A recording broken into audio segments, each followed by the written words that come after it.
A4D का देखिए आपको ऐसे है, ये पार्ट 13 होगा। पार्ट 13 के अंतर्गत हम देखते हैं क्या आपको 2014 में जो पूछे गए निबंध उनको देखिए। क्या मानकीकृत परीक्षण शैक्षिक योग्यता या प्रगति का बढ़िया माप है?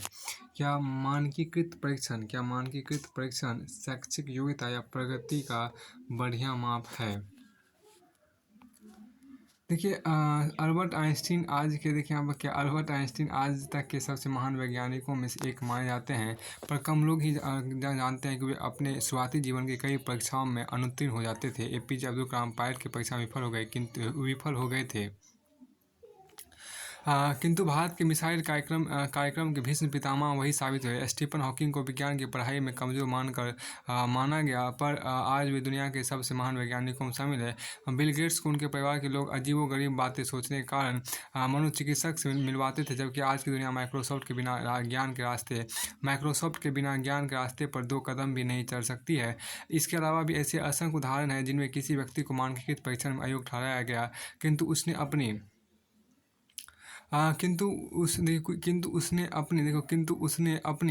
काबिलियत से उन परीक्षणों को ही असफल साबित कर दिया। इन उदाहरणों के परिप्रेक्ष्य में इस विषय पर विचार करना अत्यंत रोचक हो जाता है कि क्या मानकीकृत परीक्षण शैक्षिक योग्यता का प्रगति या बढ़िया माप है।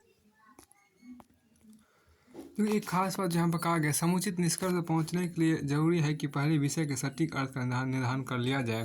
देखिए मानकीकृत परीक्षण के आशय और मानकीकृत परीक्षण से आशय उन परीक्षाओं से जो किसी विद्यार्थी की अभिवृत्ति, एप्टीट्यूड या शिक्षा के क्षेत्र में उसके द्वारा किए गए निष्पादन की जांच के लिए तैयार की जाती है। उदाहरण के लिए भारत में 10वीं तथा 12वीं कक्षा में होने वाला बोर्ड परीक्षा विद्यार्थी की प्रगति के मापने को उपाय। इसी तरह मेडिकल या इंजीनियरिंग की प्रवेश परीक्षा यह जानने की परीक्षण है कि किसी विद्यार्थी की इन क्षेत्रों में अनुकूल अभिवृत्ति है या नहीं। प्रबंधन क्षेत्र में होने वाली कैट कॉमन एडमिशन टेस्ट या मेट मैनेजमेंट एडमिशन टेस्ट जैसी परीक्षा अनुसंधान और शिक्षण के लिए नेट सीटेट देखिए अनुसंधान और शिक्षण के आपको नेट सीटेट नौकर सहायक के लिए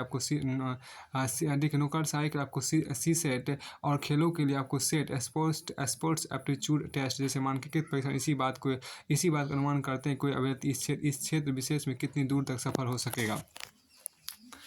देखिए यहाँ पर जो आपको कहा गया हमारे सामने विचार का मुद्दा यह है कि ये मानकीकृत परीक्षण किसी व्यक्ति की शैक्षिक योग्यता या उसकी प्रगति के स्तर का निर्धारण करने के उत्कृष्ट उपाय है या नहीं। दरअसल अमेरिका जैसे विकसित देशों में 20वीं सदी की शुरुआत से ही ऐसी परीक्षणों का परंपरा शुरू हुई थी और आज वह काफ़ी उन्नत रूप में चल रही है।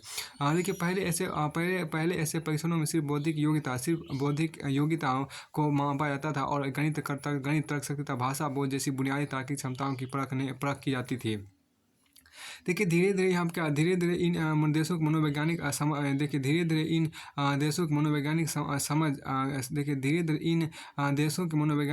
समझ गए कि व्यक्ति की प्रगति इन 1-2 कारकों पर ही निर्भर नहीं करती, कई कारक मिलकर उसकी योग्यता या क्षमता को निर्धारित करते। इन खोजों के बाद परीक्षणों की प्रकृति बदली, जैसे IQ, बुद्धि, लब्धि के परीक्षण में कई अन्य कारक शामिल हो गए। 1990 के दशक में डेनियल गोलमैन जैसे मनोवैज्ञानिक ने भावनात्मक योग्यता का मानकीकृत परीक्षण पेश किया और दावा किया कि सामाजिक व्यवहार से जुड़े क्षेत्रों में व्यक्ति की प्रगति या सफलता का सही पैमाना यही है।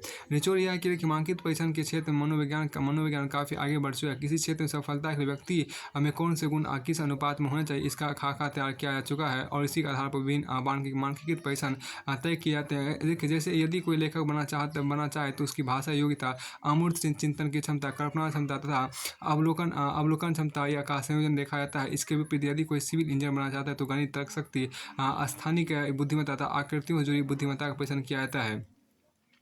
देखिए यहाँ पर क्या ये परीक्षण आपको मोटे तौर पर सफल है। इसका पहला प्रमाण तो यही है कि अमेरिका और ब्रिटेन जैसे विकसित देशों में उच्च शिक्षा में सभी प्रवेश ऐसे परीक्षणों के आधार पर ही होते हैं। ज्ञान विज्ञान के क्षेत्र में इन देशों के नागरिक निसंदेह काफ़ी आगे हैं और नोबेल पुरस्कार की सूची देखकर भी इसका अनुमान लगाया जा सकता है। दूसरा तर्क यह है कि जब हम जानते हैं कि हर बच्चा अलग अलग प्रतिभा से युक्त होता है तो हमें उसके बचपन में उसकी योग्यताओं का अनुमान करने का प्रयास क्यों क्यों नहीं करना चाहिए। देखिए तो हमें उसके बचपन में ही उसकी योग्यताओं का अनुमान करने का प्रयास क्यों नहीं करना चाहिए। संभव है कि अनुमान 100% सही ना निकले, पर अगर यह 3/4 भी सच है तो पर्याप्त है। क्योंकि हम बच्चों को उन क्षेत्रों में भेज पा रहे हैं जिनके लिए वे बने हैं। प्लेटो से लेकर सार्त्र तक और कृष्ण से लेकर महात्मा गांधी तक जाने कितने विचारकों ने व्यक्ति को अपने स्वधर्म पर चलने की सलाह दी है। पर दिक्कत यह है कि स्वधर्म का ज्ञान होते होते काफ़ी उम्र निकल चुकी है। ऐसे मानकीकृत परीक्षण हमारी योग्यताओं का सही संकेत कर हमारे बहुत से शर्म को व्यर्थ होने से बचा लेते। राष्ट्र की दृष्टि से देखें तो यहाँ देखिए, राष्ट्र की दृष्टि से देखें तो मानव संसाधन विकास के नज़रिए से एक अभूतपूर्व सुविधा प्रदान करते हैं। देखिए, किंतु मानकीकृत परीक्षणों का सच सिर्फ इतना ही नहीं है। उन्होंने हमारे समाज को जितनी सुविधाएं दी है, लगभग उतनी ही दुविधाएं भी पैदा की। कई मनोवैज्ञानिक और विचारकों ने ऐसे परीक्षण की उपयोगिता पर सवाल खड़े किए हैं। उदाहरण के सबसे बड़ा सवाल तो यही है कि आखिर योग्यता है क्या। क्या यह एक ऐसा वस्तुनिष्ठ गुण है जिसे 2 घंटे की परीक्षा लेकर पहचाना जा सके। यदि बौद्धिक योग्यता वही है जो गणित और तर्कशास्त्र के परीक्षणों से तय होती है, तो ऐसा क्यों होता है कि इन परीक्षणों में अव्वल रहने वाले कोई लोग जीवन की परीक्षा में फिसड्डी रह जाते हैं। हम सब जानते हैं कि सबसे सफल लोग वे नहीं जो 10वीं या 12वीं की बोर्ड परीक्षा के टॉपर थे। इन मानकीकृत परीक्षणों में विफल रहने वाले कई लोग धीरे धीरे अनुभवों की बदौलत समझ अर्जित करते हैं और जीवन के गणित में आगे निकल जाते हैं, भले ही उन्हें रेखागणित या बीजगणित के डरावने सपने आते हो। दूसरी समस्या इन परीक्षणों की वस्तुनिष्ठता या तटस्थता की। अमेरिका में हमेशा पाया गया कि ऐसे परीक्षण में श्वेत लोग अश्वेत की तुलना में और पुरुष महिला की तुलना ज़्यादा सफल होते हैं। इसका कारण यह नहीं कि समझदारी नस्ल और लिंग पर टिकी होती है। असली कारण यह कि प्रश्न पत्र तैयार करने वाले अपनी सांस्कृतिक और लिंगगत सीमाओं से बंधे होते हैं। कोई भी प्रश्न सभी सामाजिक समूहों के बराबर नहीं होता। कभी वह किसी वर्ग के अनुभवों के नज़दीक होता है तो कभी दूसरे वर्ग के। उदाहरण के अगर योग्यता के परीक्षण में बदलते हुए मौसम या पशु पक्षियों की आवाज़ों के आधार पर निष्कर्ष निकालने को कहा जाएगा, तो आदिवासी बच्चे शहरी बच्चों को भारी पड़ेंगे। पर परीक्षण पत्र तैयार करने वाला व्यक्ति लगभग हर मामले में शहर का होता है। इसलिए जाने अनजाने शहरी प्रतियोगिता को फायदा मिल जाता है। इसी तरह अगर अमूर्त चिंतन के प्रश्न अधिक होंगे तो प्रायः पुरुष बाजी मार लेंगे, लेकिन अगर एक साथ कई काम करने या मल्टीटास्किंग की योग्यता को पहचानने वाले प्रश्न होंगे तो महिलाएं बाजी मारेंगी। यहाँ देखिए क्या कि मानकीकृत परीक्षण से जुड़ी एक और समस्या हमारे समाज में उपस्थित वर्ग विभेद की भी है। ये देखिए, यह सही है कि तर्क क्षमता बुनियादी तौर पर जन्मजात होती है, किंतु यह भी सही है कि निरंतर अभ्यास और युक्तियों ट्रिक्स के आधार पर उसमें महारत हासिल की जा सकती है। गणित की समझ तो सीधे इस बात पर निर्भर करती है कि बच्चे को गणित सिखाने वाला अध्यापक खुद अपनी समझ अभिव्यक्ति में कितना योग्य था। भाषा पर गहरी पकड़ तो तभी आती है जब अनुकूल माहौल मिलता है और गलतियाँ सुधारने वाले अध्यापक निरंतर मेहनत करते हैं। शेष विषयों में भी कमोबेश ऐसा ही हाल है। फिर आपको आगे यहाँ पर कहा कि हम जानते हैं कि हमारा समाज बुरी तरह से वर्ग विभाजित है। अमीर बच्चों को न सिर्फ अच्छे स्कूल मिलते हैं, बल्कि प्राइवेट स्कूल, ट्यूशन से लेकर सूचना तकनीक पढ़ाई कई और सुविधाएं भी हासिल होती है, जैसे वीडियो लेक्चर जिन्हें बार बार सुना जा सकता है, या एनिमेशन पर आधारित वीडियो कक्षाएँ जो कठिन से कठिन अवधारणा को फिल्म जितना रोचक बना देती है। देखिए, दूसरी ओर गाँव और कस्बों के सरकारी विद्यालयों में पढ़ने वाले करोड़ों विद्यार्थी ऐसे हैं जिन्हें अध्यापक को देखना तक नसीब नहीं होता, और अध्यापक मिलते भी हैं तो मारने पीटने वाले, तो तोता की तरह रटवाने वाले, ना कि विषय को समझाने वाले, जब इन दोनों भिन्न दुनियाओं से निकले हुए विद्यार्थी के बीच नामांकित परीक्षण आयोजित होता है तो प्रतिस्पर्धा विद्यार्थियों की योग्यता की नहीं, वस्तुतः उनकी आर्थिक सुविधाओं की होती है। यही कारण है कि ऐसी परीक्षाओं में शायद ही किसी गरीब बच्चे को कोई अव्वल स्थान हासिल होता है। सिर्फ एकलव्य उदाहरण से हम काम नहीं चला सकते। हमें यह समझना होगा कि बराबर सुविधाओं के बिना प्रतिस्पर्धा क्या प्राकृतिक न्याय के विरुद्ध नहीं है। देखिए मानकीकृत परीक्षणों में कुछ और छोटी-मोटी समस्याएँ भी हैं, जैसे हो सकता है कि अधिक योग्य विद्यार्थी परीक्षा के तनाव के कारण खराब निष्पादन करें, जबकि शैक्षिक रूप से कमज़ोर विद्यार्थी आत्मविश्वास के कारण उससे आगे निकल जाए। देखिए यह भी सच है कि व्यक्ति की योग्यता समय और अनुभव के साथ बढ़ती रहती है, किंतु मानकीकृत परीक्षण उसे एक निश्चित समय पर माप कर अस्थायी मूल्यांकन न मान लेते। दोनों पक्षों के तर्क देखकर यह समझाना मुश्किल नहीं है कि मानकीकृत परीक्षण योग्यता का जितना सटीक मूल्यांकन करते हैं, वही इस आलोचना की संभावना को भी छोड़ देते हैं कि इनमें वस्तुनिष्ठता की कमी है और वे योग्यताओं से अधिक आर्थिक सुविधाओं के आधार पर जीते जाते हैं। फिर आपको आगे यहाँ देखिए क्या है कि किंतु प्रश्न यह है कि इन कमियों के बावजूद ये हमारे उपयोगी है या नहीं। देखिए ये केवल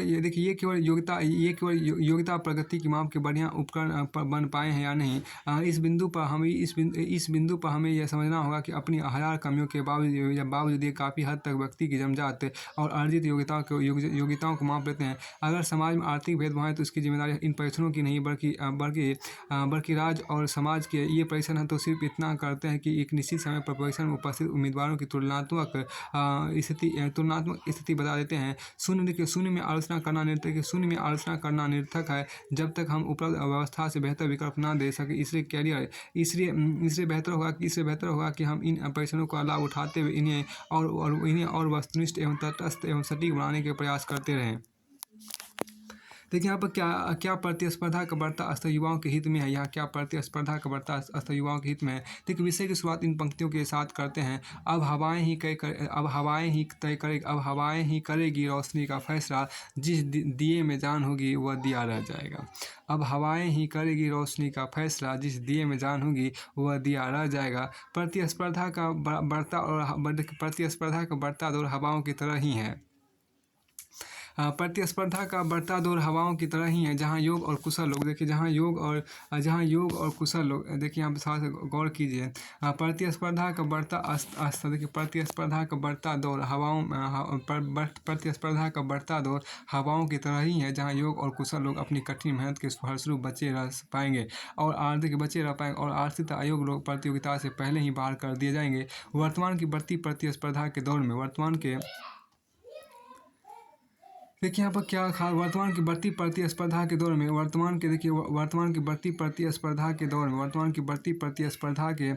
में मुकाबला योग व्यक्तियों में से अधिक योग को चुनना है, ना कि योग और अयोग में से चुनाव करना है। डार्विन ने योग्यतम की उत्तरजीविता सर्वाइवल ऑफ द फिटेस्ट का सिद्धांत दिया था, अर्थात प्रकृति में वही बच पाएगा जो कठिन प्रतिस्पर्धा में अपना अस्तित्व बचाए रखेगा। जीवन का यह सिद्धांत हमारे सामान्य जीवन की बढ़ती प्रतिस्पर्धा पर भी लागू होता है। परंतु देखिए यहाँ पर परंतु एक बात तो तय है कि प्रतिस्पर्धा के बढ़ते स्तर ने व्यक्ति को निरंतर सृजनशील और कर्तव्य पथ की ओर अग्रसर रहने को प्रेरित किया। पूर्व प्रधानमंत्री श्रीमती इंदिरा गांधी ने कहा था कि दो तरह के लोग हैं, एक वे जो काम करते हैं और दूसरे वे जो केवल क्रेडिट लेते हैं। प्रयास करें कि आप पहले समूह में रहें, वहाँ कम प्रतिस्पर्धा है। गांधी जी ने साध के साथ ही साधनों की पवित्रता पर भी बल दिया था। वर्तमान प्रतिस्पर्धा के इस दौर में एक बड़ा तबका ऐसा है जो शॉर्टकट द्वारा किसी भी तरह से सफलता प्राप्त करने में विश्वास करता है, जो हर अच्छे कार्य का क्रेडिट लेना चाहता है। और एक ऐसा लड़का है जो अपनी कठिन मेहनत के बल पर सफलता प्राप्त करता है। ऐसे ही लोग लंबी रेस के घोड़े होते हैं। गलाकाट प्रतिस्पर्धा इस युग में दूसरे को धक्का देकर आगे बढ़ जाने की भावना ने मानव के बीच के इंसानी रिश्ते को खत्म किया है। प्रतिस्पर्धा में जब ईर्ष्या द्वेष की भावना घर कर जाती है तो परिणाम अच्छे नहीं होते हैं। युवाओं के हित में स्वस्थ प्रतिस्पर्धा ही है। देखिए यहाँ पर युवाओं के हित में स्वस्थ प्रतिस्पर्धा ही है। जहाँ असफलता में भी सीख की भावना छिपी होती है और सफलता में विनम्रता आपको होती है। देखिए यहाँ पर एक तरफ जहाँ विश्व के तमाम विकसित देश बूढ़े हो रहे हैं, वहीं भारत की आधी से अधिक जनसंख्या 25 वर्ष की 25 वर्ष की औसत आयु वाली हमारी जनसंख्या हमारे मानव संसाधन ही हमारी मजबूती है। देखिए यहाँ पर हमारी जनसंख्या हमारे मानव संसाधन ही हमारी मजबूती है। पूरे विश्व में भारतीय प्रतिभा का डंका बज रहा है। देखिए गणित, विज्ञान, तकनीक, साहित्य, कला, लगभग हर क्षेत्र में भारतीय प्रतिभा नित्य नए प्रतिभा स्थापित कर रही है। विज्ञान और देखिए विज्ञान और तकनीक, सूचना और संचार क्रांति की भारतीय प्रतिभा पूरे विश्व की प्रतिभाओं को कई टक्कर दे रही है। हमारे देश में देखिए प्रतिस्पर्धा का चरम स्तर यह है कि अगर विद्यार्थी ने 12वीं बोर्ड की परीक्षा में 100% अंक भी प्राप्त किए हैं तो भी दिल्ली विश्वविद्यालय के कुछ प्रमुख महाविद्यालयों में अपने दाखिले को लेकर वह निश्चिंत नहीं बैठ सकता। इसका एक सबसे बड़ा फ़ायदा यह है कि देखिए इसका एक सबसे बड़ा फ़ायदा यह है कि अब चाहे बोर्ड परीक्षा हो अथवा तमाम प्रतियोगी परीक्षाएँ, उसमें सफलता प्राप्त करने के लिए जी तोड़ मेहनत करनी ही पड़ेगी। सिर्फ शिक्षा ही नहीं, देखिए सिर्फ शिक्षा ही नहीं, फिल्म, खेल, मीडिया, संगीत जैसे अन्य तमाम क्षेत्रों में भी प्रतिस्पर्धा का स्तर कड़ा हो गया है। देखिए आप सिर्फ एक फिल्म में अच्छा अभिनय करके प्रसिद्धि और सफलता की गारंटी नहीं नहीं ले सकते। इसके लिए आपको सतत रूप से अच्छा अभिनय करना ही पड़ेगा। नहीं तो तमाम योग्यताएं युवा अभिनेताओं की एक लंबी कतार है जिनके करियर के आपकी एक देखिए जिनके करियर के लिए आपकी बस एक गलती, एक असफलता वरदान सिद्ध हो सकती है। यह बात खेल के क्षेत्र में भी लागू होती है, चाहे फुटबॉल हो, वॉलीबॉल हो, हॉकी हो अथवा क्रिकेट हो। हर खेल में बच्चों की रुचि से लेकर उसके माता पिता तथा अभिभावक जागरूक हैं। उनके लिए प्रश्न कोच से लेकर घर में ही अभ्यास करने की तमाम सुविधाएं उपलब्ध है। वर्तमान प्रतिस्पर्धा का दौर योग्यताओं में से सर्वश्रेष्ठ के चुनाव का है। देखिए यहाँ पर क्या यह सच है कि प्रतिस्पर्धा का बढ़ता स्तर युवाओं को कठिन मेहनत करने की प्रेरणा देता है, परंतु सिर्फ हार्ड वर्क नहीं, स्मार्ट वर्क भी करना है। आपको तभी वरीयता दी जाएगी जब आपकी प्रतिभा बहुआयामी है। देखिए यहाँ पर क्या है कि आपको तभी वरीयता दी जाएगी जब आपकी प्रतिभा बहुआयामी होगी। आपको हिंदी के साथ साथ अंग्रेजी भी सीखनी पड़ेगी। बल्लेबाजी के साथ ही गेंदबाजी के भी गुण सीखने होंगे। बल्लेबाजी के साथ ही गेंदबाजी के भी गुण होने चाहिए। यानी आपको ऑलराउंडर बनना पड़ेगा। आपको रचनात्मक और मौलिक होना पड़ेगा, क्योंकि वर्तमान युग बाजार का युग है और बाजार में वही टिकेगा जो बिकेगा। जिस दिन चमक कम पड़ी बाजार प्रतियोगिता से बाहर कर देगा। अंधों में काना राजा बनने का जमाना लद गया। बनने का जमाना आपको लद गया। अब कदम पर आपको जागरूक और सचेत रहना होगा। राजनीति के क्षेत्र में देखें तो वहाँ भी युवाओं ने भ्रष्ट और जड़ हो चुकी व्यवस्था में नई आशाएं जगाई है। जनता ने भी राजनीति के तमाम पुराने दिग्गजों को बाहर कर दिया है। अब कोई सिर्फ इस आधार पर चुनाव नहीं जीत सकता कि वह किसी मंत्री या प्रधानमंत्री का बेटा अथवा बेटी है। उसे जनसेवा के लिए प्रतिबद्ध होना ही पड़ेगा। देखिए प्रतिस्पर्धा का ऐसा स्तर निश्चित रूप से युवाओं के हित में है, जहां प्रतिभाएं विरासत जोड़ तोड़ के आगे दम नहीं तोड़ती। अब गुणवत्ता और योग्यता में पिछड़ने का मतलब होगा विश्व की सबसे बड़ी महाशक्ति बनने का हमारा सपना अटूटना।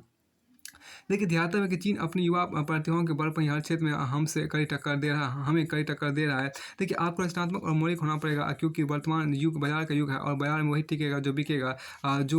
जिस दिन चमक कम पड़ी बाजार प्रतियोगिता से बाहर कर देगा। अंधों में काना राजा बनने का जमाना लद गया और अब कदम पर आपको जागरूक और सचेत रहना पड़ेगा। राजनीति के क्षेत्र में देखें तो वहाँ भी युवाओं के लिए भ्रष्ट और जड़ को हो चुकी व्यवस्था में नई आशाएं जगाई है। जनता ने भी राजनीति के तमाम पुराने दिग्गजों को बाहर कर दिया है। यहाँ पर देखिए क्या कि एक खास विषय के दूसरे पहलू पर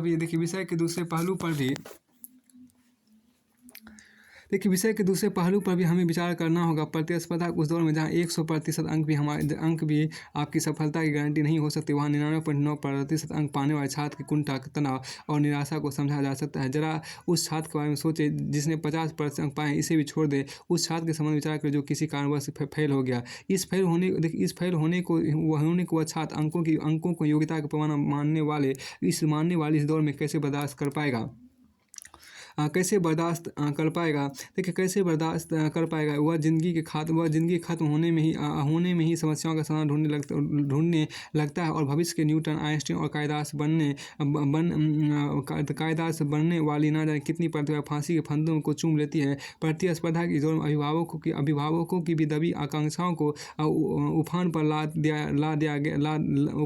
दिया है और उनकी आकांक्षा ना पूरी और उनकी आकांक्षाएँ ना पूरी करने पर वे बच्चों को नकारा मान लेते हैं। गली मोहल्ले और चिर परिचित भी महत्वाकांक्षाओं की बड़ी वेदी पर चढ़ने को तमाम युवा अभिशप्त हैं। मनचाही नौकरी ना मिलने पर, प्रतियोगिता में असफल होने पर भी जिस धैर्य की आवश्यकता है, वह प्रतिस्पर्धा के दौर में युवाओं में गायब होती जा रही है। तनाव, कुंठा, हताशा, निराशा की बढ़ती प्रवृत्तियों ने युवाओं को आत्महत्या के माध्यम से जीवन समाप्त कर लेने वाला अपराधी ड्रग एडिक्ट बनाया है। देखिए, विश्व स्वास्थ्य संगठन ने अपनी एक रिपोर्ट में भारत को आत्महत्या की राजधानी घोषित किया। देखिए, भारत में आत्महत्या करने की औसत दर लगभग प्रति 1,21 व्यक्ति प्रति वर्ष है। और सबसे चिंताजनक बात यह है कि इसमें 35% से भी अधिक आत्महत्या करने वालों की संख्या युवाओं की है। हमारी सरकार और नीति निर्माताओं को नए परिप्रेक्ष्य में अपनी शिक्षा प्रणाली के मूल्यांकन की आवश्यकता है, जो पढ़े लिखे बेरोजगारों की फौज तैयार कर रही है। निष्कर्ष रूप में यही कहा जा सकता है कि प्रतिस्पर्धा का बढ़ता असर गलत नहीं है, लेकिन यह युवाओं के हित में तभी होगा जब छात्र द्वारा समाज के तमाम विरोधाभासों को दूर करके एक स्वस्थ प्रतिस्पर्धा का माहौल तैयार किया जाएगा। दिन रात काम करने की बाजारवादी प्रवृत्ति से भी निजात पाने की ज़रूरत है। देखिए, इसने युवाओं को चिड़चिड़ा बना दिया और बहुत जल्दी अपना धैर्य और संयम खो देते हैं। संपूर्ण जीवन ही प्रतिस्पर्धा का नाम है। प्रेम से लेकर रोटी तक संघर्ष है और संघर्ष का नाम ही जीवन है। फिर देखिए आगे कहा गया, क्या ओलंपिक में 50 स्वर्ण पदक क्या भारत के लिए वास्तविकता हो सकती है। देखिए, अंतर्राष्ट्रीय खेल प्रतियोगिता का सबसे बड़ा आयोजन होता है ओलंपिक। सबसे बड़ा आयोजन होता है आपको ओलंपिक। और देखिए, ओलंपिक युवाओं को अपनी खेल प्रतिभा तथा शारीरिक सौष्ठव के प्रदर्शन के लिए एक विश्व मंच देता है। साथ ही इसके जरिए विश्व बंधुत्व, शांति एवं अंतर्राष्ट्रीय सहयोग के वातावरण का सृजन भी करता है।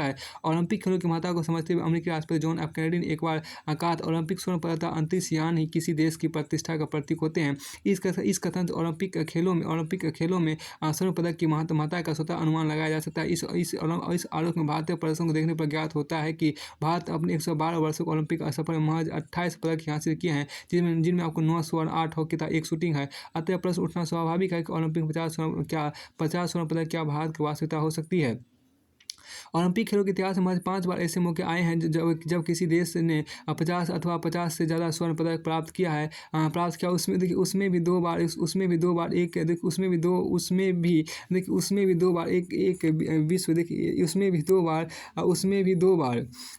विश्व शक्ति ने ओलंपिक बहिष्कार कर दिया था। यानी सही मायनों में 3 बार ही ओलंपिक में किसी देश ने 50 स्वर्ण पदक अपनी झोली में किया है। विश्व की सबसे बड़ी खेल प्रतिस्पर्धा में पदक प्राप्त करना ही बहुत बड़ी चीज़ होती है। जो स्वर्ण पदक स्वर्ण पदक का क्या करना। आदि आंकड़े की बात को 2016 में रियो ओलंपिक को देखना समीचीन होगा। यहाँ कुल 306 स्वर्ण पदक दांव पर थे, जिनमें सर्वाधिक 46 स्वर्ण समेत कुल 121 पदक प्राप्त कर अमेरिका प्रथम स्थान पर रहा, जबकि पिछली बार दूसरे स्थान पर रहने वाले चीन को 26 स्वर्ण समेत कुल 70 पदक के साथ तीसरे स्थान पर संतोष करना पड़ा। वहीं ब्रिटेन ने उम्दा प्रदर्शन करते हुए बहुत दिनों बाद 27 स्वर्ण समेत कुल 66 पदक जीतकर दूसरा स्थान प्राप्त किया। अमेरिका, ग्रेट ब्रिटेन, चीन, रूस, जर्मनी, जापान और फ्रांस के अलावा अन्य कोई भी देश स्वर्ण पदक में दहाई का आंकड़ा भी नहीं छू पाया। देखिए, कुल 206 प्रतिस्पर्धी देशों में 54 देश ही भागशाली रहे जिन्हें स्वर्ण पदक मिला, जबकि बाकी 152 देशों को एक भी स्वर्ण पदक नसीब नहीं हो सका। लंदन ओलंपिक में भारत की पदक संख्या दोगुनी बीजिंग ओलंपिक की तुलना में जरूर हुई, लेकिन भारत के खाते में एक भी सोना नहीं आया और भारत 55वें स्थान पर रहा। वही रियो ओलंपिक 2016 में भारत का खेल प्रदर्शन बीजिंग लंदन से भी खराब रहा और भारत ने 2 पदक, 1 रजत, 1 कांस्य के साथ 67वां स्थान प्राप्त किया। रियो ओलंपिक में कुल 78 देश ही ऐसे रहे जिन्हें कोई ना कोई पदक मिला। शेष 128 देश पदक विहीन रहे। कहने का तात्पर्य यह है कि ओलंपिक खेलों में 50 स्वर्ण पदक प्राप्त करने का मतलब है कि दुनिया में खेल महाशक्ति दर्जा प्राप्त करना, और खेल महाशक्ति बनने का मतलब वर्ल्ड पावर के रूप में वैश्विक मान्यता की स्वीकृति। संभव है भारत के निकट भविष्य में ओलंपिक में 50 स्वर्ण प्राप्त करना कठिनतम हो, लेकिन यह असंभव कतई नहीं है। भारत विश्व का सबसे युवा देश है और खेल महाशक्ति बनने के लिए जिस मानवीय संसाधन की आवश्यकता होती है, उसकी प्रचुरता भारत में है। भारत की 65% जनसंख्या 35 वर्ष से कम आयु की है और 25 करोड़ से अधिक आबादी 10 से 19 वर्ष के आयु वर्ग में आती है। मानवीय संसाधन की जो अपार संपदा भारत के पास है, वह दुनिया के किसी देश के पास नहीं है। वह दुनिया किसी देश के पास नहीं है। ज़रूरत है बस जोश से भरे युवाओं की, जो ज़रूरत है बस जोश से भरे युवाओं को सही दिशा में संचालित करने की। इस मामले में चीन की खेल नीति अनुकरणीय हो सकती है। 1988 के सियोल दक्षिण कोरिया ओलंपिक में चीन ने 11वां स्थान प्राप्त किया, जिसे चीनियों ने राष्ट्रीय शर्म और अपमान के रूप में देखा। तत्पश्चात चीन की सरकार ने एक सशक्त खेल नीति के तहत काम किया और आज चीन निर्विवाद रूप से एक खेल महाशक्ति है। देखिए यहाँ पर क्या देखिए यहाँ पर कि यदि भारत खेल के संरचनात्मक ढांचे का विकास तथा उसके उन्नतीकरण पर बखूबी ध्यान दे और एक स्पष्ट खेल नीति के तहत काम करे, तो कोई कारण नहीं है कि ओलंपिक में हमारा प्रदर्शन खराब हो। लेकिन इसके लिए धैर्य एवं संयम से दीर्घकालीन खेल परियोजनाओं की दिशा में निरंतर प्रयासरत रहने की आवश्यकता है। खेल पर शोध, स्पोर्ट्स मेडिटेशन पर शोध।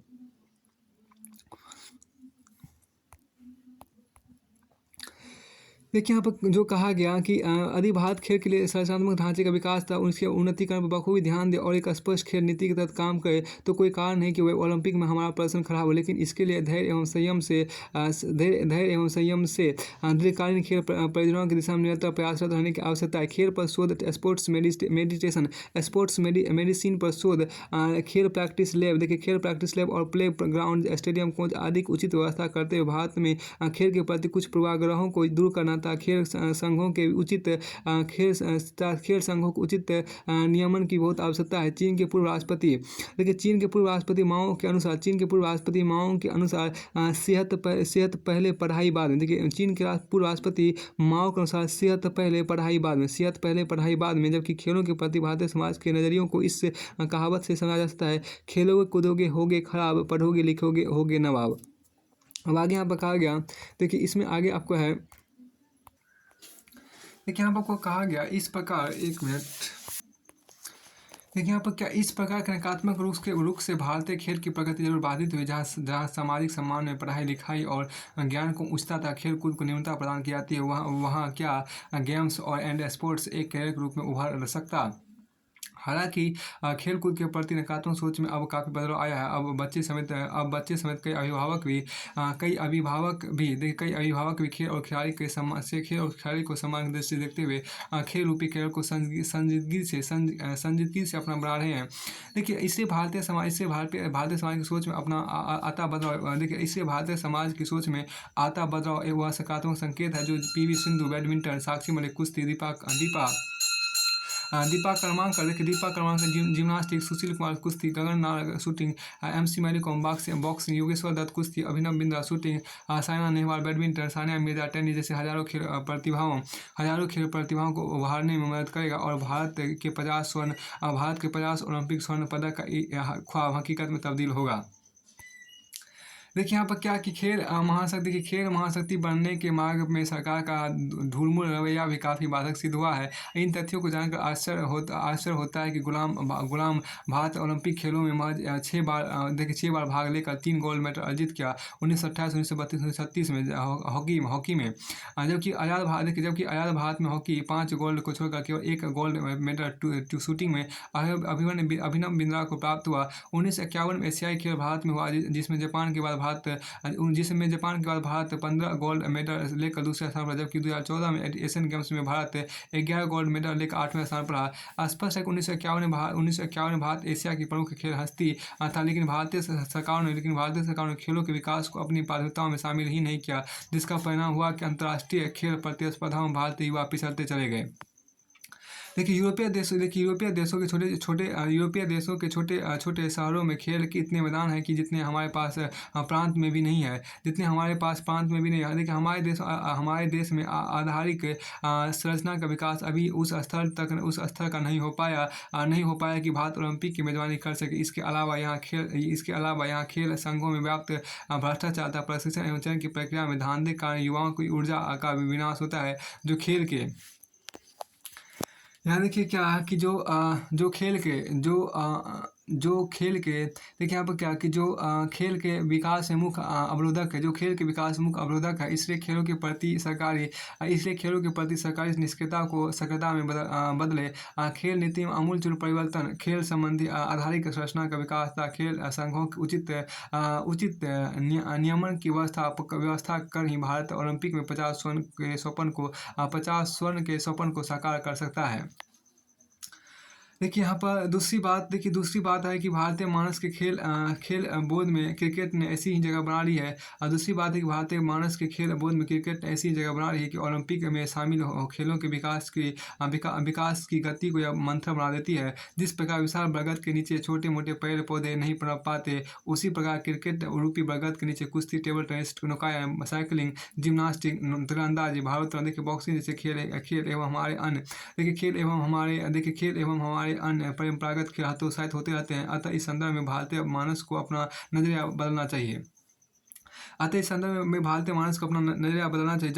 जब सभी खेल उच्चतर शारीरिक और मानसिक सक्रियता के परिचायक हैं, फिर उसमें भेदभाव क्यों? देखिए इसके अलावा जो खेल हमारे देश के युवाओं को विश्व मंच पर सम्मान एवं गौरव प्रदान करता है, भारत की वैश्विक साख बढ़ाता है, तो उसके प्रति हमारा अतिरिक्त समर्थन एवं सहयोग ही ओलंपिक जैसे खेलों में भारत को 50 स्वर्ण पदक के करीब लेकर जाएगा। वस्तुतः यदि पढ़ाई से मानसिक क्षमता और व्यायाम से शारीरिक क्षमता बढ़ती है, तो शायद खेल ही एकमात्र ऐसी विधा है जो मानसिक और शारीरिक दोनों रूप से हमें चुस्त दुरुस्त बनाती है। कोई भी देश बिना आर्थिक महाशक्ति के बने खेल की महाशक्ति नहीं बन सकता। इससे ओलंपिक में 50 स्वर्ण पदक के स्वप्न को एक हकीकत बनाने के लिए भारत को आर्थिक मजबूती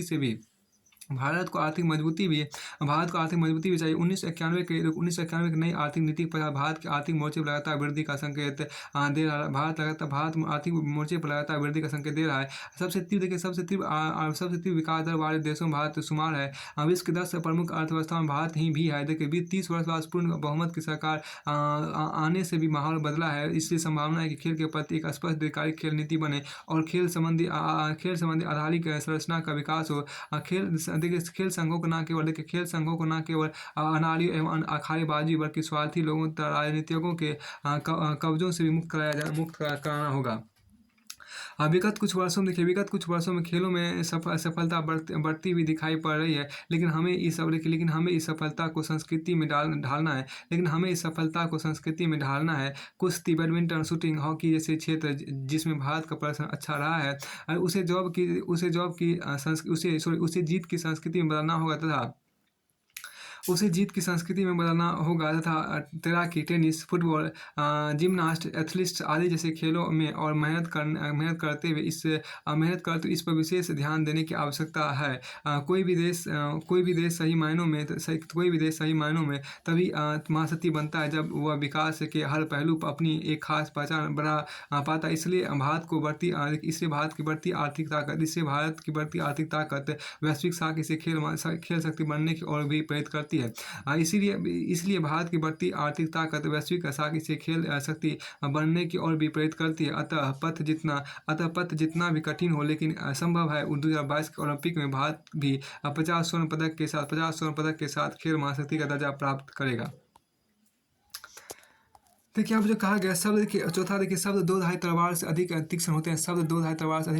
देखिए मध्यकाल के कवि और अकबर के नवरत्न कहे जाने वाले अब्दुल रहीम खान एक खाना का दोहा है, रहीमन जीवा बावरी। देखिए रहीमन जीवा बावरी कही गई सरग पतार। देखिए रहीमन जीवा बावरी कही गई सरग पतार, आपू तो कहीं भीतर रही जूती खाद का पार। बहुत अच्छी बात कहा गया।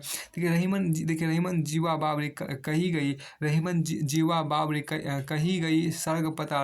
सरग पतार, आपू तो कहीं भीतर रही जूती खाद का पार। अर्थात जीभ भी कैसी बावली है, कुछ भी बोलकर खुद तो मुंह के अंदर चली जाती है पर जूतियां सिर पर पड़ने लगती है। शब्दों की मार बहुत तीक्ष्ण भी होती है और बहुत बहुत मीठी भी होती है। एक शब्द महायुद्ध करवा देता है तो दूसरा शब्द ऐसी शीतल फुहारे छोड़ता है कि सारा युद्धो उन्माद शांति में बदल जाता है। ऐसे शब्द की महिमा अपरंपार बताए गए। कुछ भी बोलने के पहले सोचना जरूरी है, वरना बोलने में तो कुछ नहीं जाता पर नतीजे भयानक हो जाते हैं। पुराण काल से यह सीख बताई जाती है कि मगर इस पर अमल बहुत कम लोग कर पाते हैं। सीता यदि राम से स्वर्ग मृग ना मांगती, सीता यदि राम से स्वर्ग मृग ना मांगती तो शायद ना तो उनका हरण होता, ना इतना बड़ा युद्ध। द्रौपदी यदि देखिए द्रौपदी यदि दुर्योधन की खिल्ली ना उड़ाती कि द्रौपदी यदि दुर्योधन की खिल्ली ना उड़ाती कि अंधों के घर अंधा ही पैदा होता है, अंधों घर अंधा ही पैदा होता है। तो शायद महाभारत देखो, तो शायद महाभारत ही नहीं होता, तो शायद महाभारत ही नहीं होता। आदमी की देखिए, आदमी की जवान ही उसकी बड़ी शत्रु, आदमी की जवान ही उसकी बड़ी शत्रु है और मित्र भी। अकबर इलाहाबादी ने कहा था, खींचो ना कमानों को ना तलवार निकालो, खींचो ना कमानों को ना तलवार निकालो, जब तोप मुकाबिल हो तो अखबार निकालो, जब तोप मुकाबिल हो तो अखबार निकालो। यानी तोप का मुकाबला शब्द ही कर सकते हैं, यानी तोप का मुकाबला शब्द ही कर सकते हैं। शब्द अपने नकारात्मक रूप में मौजूद हैं और अपने सकारात्मक रूप में भी।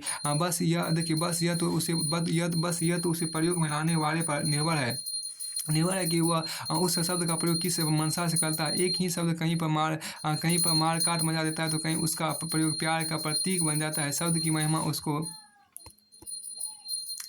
देखिए यहाँ पर क्या शब्द की महिमा, देखिए यहाँ पर कहीं उसका, देखिए यहाँ पर क्या है कि शब्द अपने नकारात्मक रूप में मौजूद है, अपने सकारात्मक रूप में भी। और बस देखिए रूप में, बस यह तो उसे प्रयोग में लाने वाले पर निर्भर है कि वह उस शब्द का प्रयोग किस मंशा से करता है। एक ही शब्द कहीं पर मार काट मचा देता है तो कहीं उसका प्रयोग प्यार का प्रतीक बन जाता है। शब्द की महिमा उसकी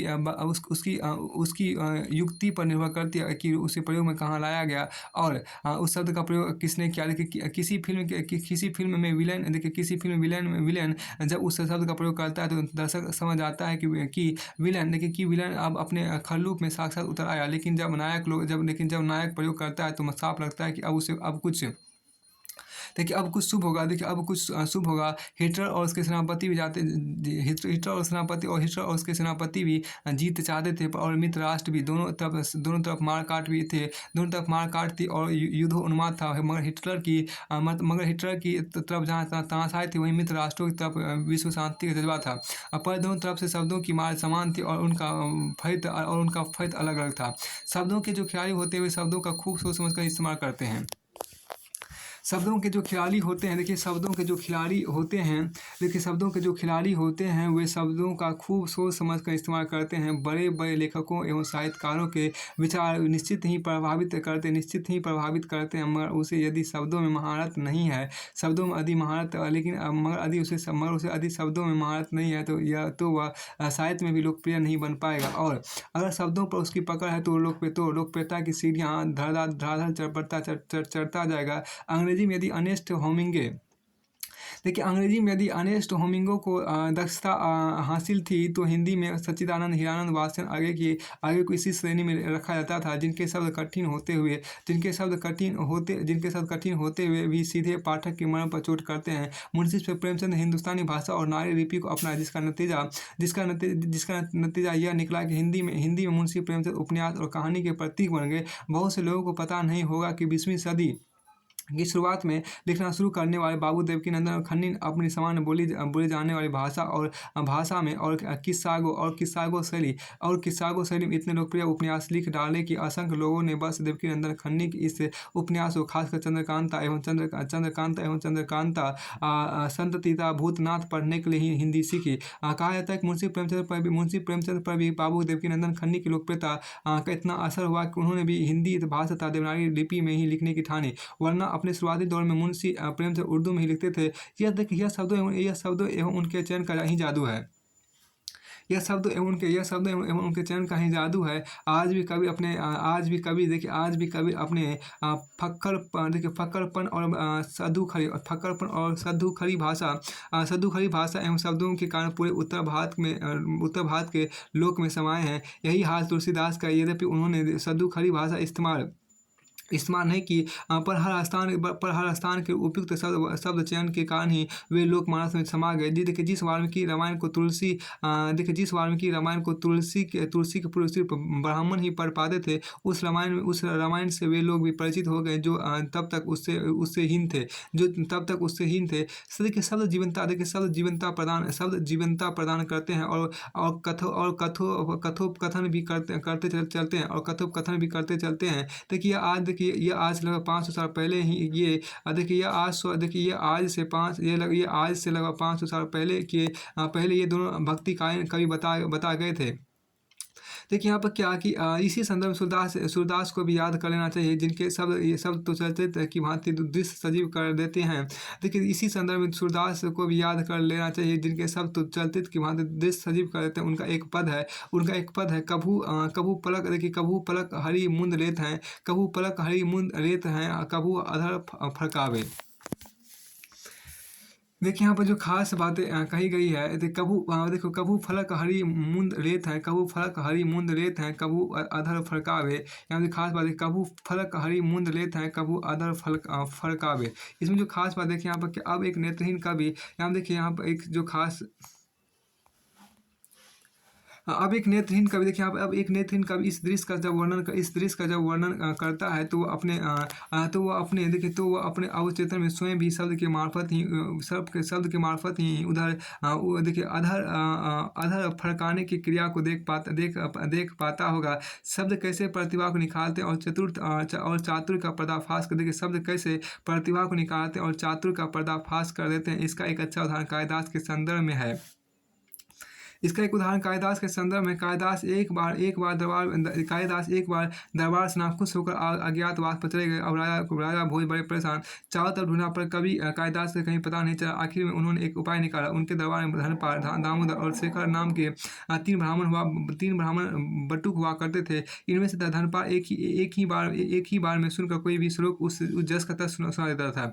इसमें धनपाल एक ही बार में सुनकर कोई भी श्लोक जस का सुना देता था, और दामोदर 2 बार सुनने के बाद तथा शेखर 3 बार सुनने के बाद। राजा भोज ने राजाज्ञा जारी की कि वे हर उस कवि को 1 लाख स्वर्ण मुद्राएं देंगे जो कविता सुनाए जो उसकी नई कविता हो और उसने कहीं सुनाई ना हो। और सुनाते वक्त राजा भोज अपने दरबार में इन 3 ब्राह्मण बटुकों को बिठा लेते और दरबार में स्वर्ण मुद्राओं की आकांक्षा लेकर आए कवि से अपनी कविता सुनाने को कहते। वह जैसे ही सुनाता उसे सुनते धनपाल कहता, ये महाराज यह तो मैंने सुन रखी है, और वह उसकी आवृत्ति कर देता है। दामोदर उसकी हाँ में हाँ कर देता, और वह एक बार तो उस कवि और दोबारा धनपाल के मुँह से सुनकर जस की तरह सुना देता। अब शेखर का नंबर आता तो वह भी कहता, हाँ महाराज मैंने भी सुन रखी है, और वह भी उसे सुना देता। तब राजा भोज कहते कि कवि तुम्हारी कविता नहीं है, इसलिए अब इस पर तो कोई पुरस्कार बनता ही नहीं। कालिदास ने भी इसे सुना तो उन्होंने एक दैत्य ब्राह्मण को एक कविता लिखवाकर दरबार में भेजा और कहा, जाओ तुम्हें वहाँ 1 लाख स्वर्ण मुद्राएं मिलेगी। वह ब्राह्मण दरबार में आया और अपनी कविता सुनाने का आग्रह किया। राजा भोज के यहाँ कहने पर उसने यह श्लोक सुनाया। देखिए स्वस्ति श्री भोजराज, देखिए स्वस्ति श्री भोजराज त्रिभुवन विदितो धार्मिकस्ते पिता भूत। अब इसका देखिए यहाँ पर क्या कि पित्रा ते वे गृहीता नव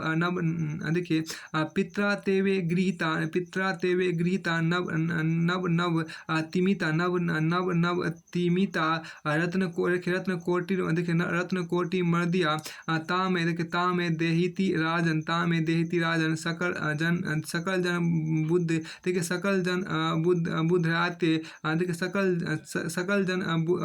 बुद्धियाते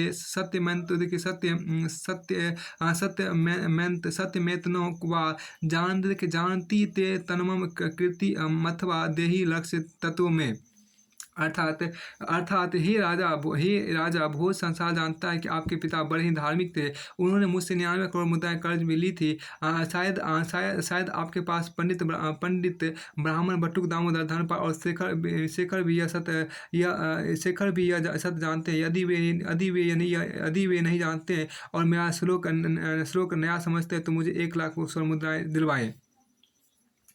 देखिए यहाँ पर क्या कि दामोदर धनपाल और शेखर मुंह ताकने लगे तथा राजा को 1 लाख स्वर्ण मुद्राएं देनी पड़ी। परंतु राजा ने धन देकर उस दैत्य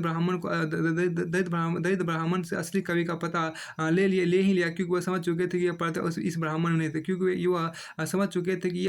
इस ब्राह्मण में नहीं हो सकती। कहने का आशा यह कि शब्द उसके असली प्रयोक्ता का भेद भी खोल ही देते। देखिए यहाँ पर क्या कि शब्द देखिए यहाँ पर क्या कहने का आशा यह ये कहने का आशा यह कि शब्द उसके असली प्रयोगता का भेद भी खोल ही देते। शब्द का प्रयोग कौन कैसे करता है, ये अनायास से प्रतिभा कहीं देखिए अनायास प्रतिभा नहीं शायद ही संभव है। देखिए यहाँ पर जो कहा जाता है कि देखिए कहा जाता है कि कूटनीति का सारा खेल शब्दजाल ही है। कहा जाता है कूटनीति का सारा खेल शब्दजाल ही है। राजनेता तो बोलकर चल दिए चूँकि उन्हें जनता जनता से तालियां पिटवानी होती है, पर कूटनीति उन्हीं शब्दों से खेल कर एक नया ही अर्थ निकाल निकाल डालते हैं। हम अधिक दूर ना जाएं। अभिगत दिन देखिए यहाँ पर क्या अभी गत दिनों रूस के उफा में ब्रिक्स देशों की बैठक के दौरान भारत और पाकिस्तान के प्रधानमंत्री मिले। भारत इसलिए क्योंकि वह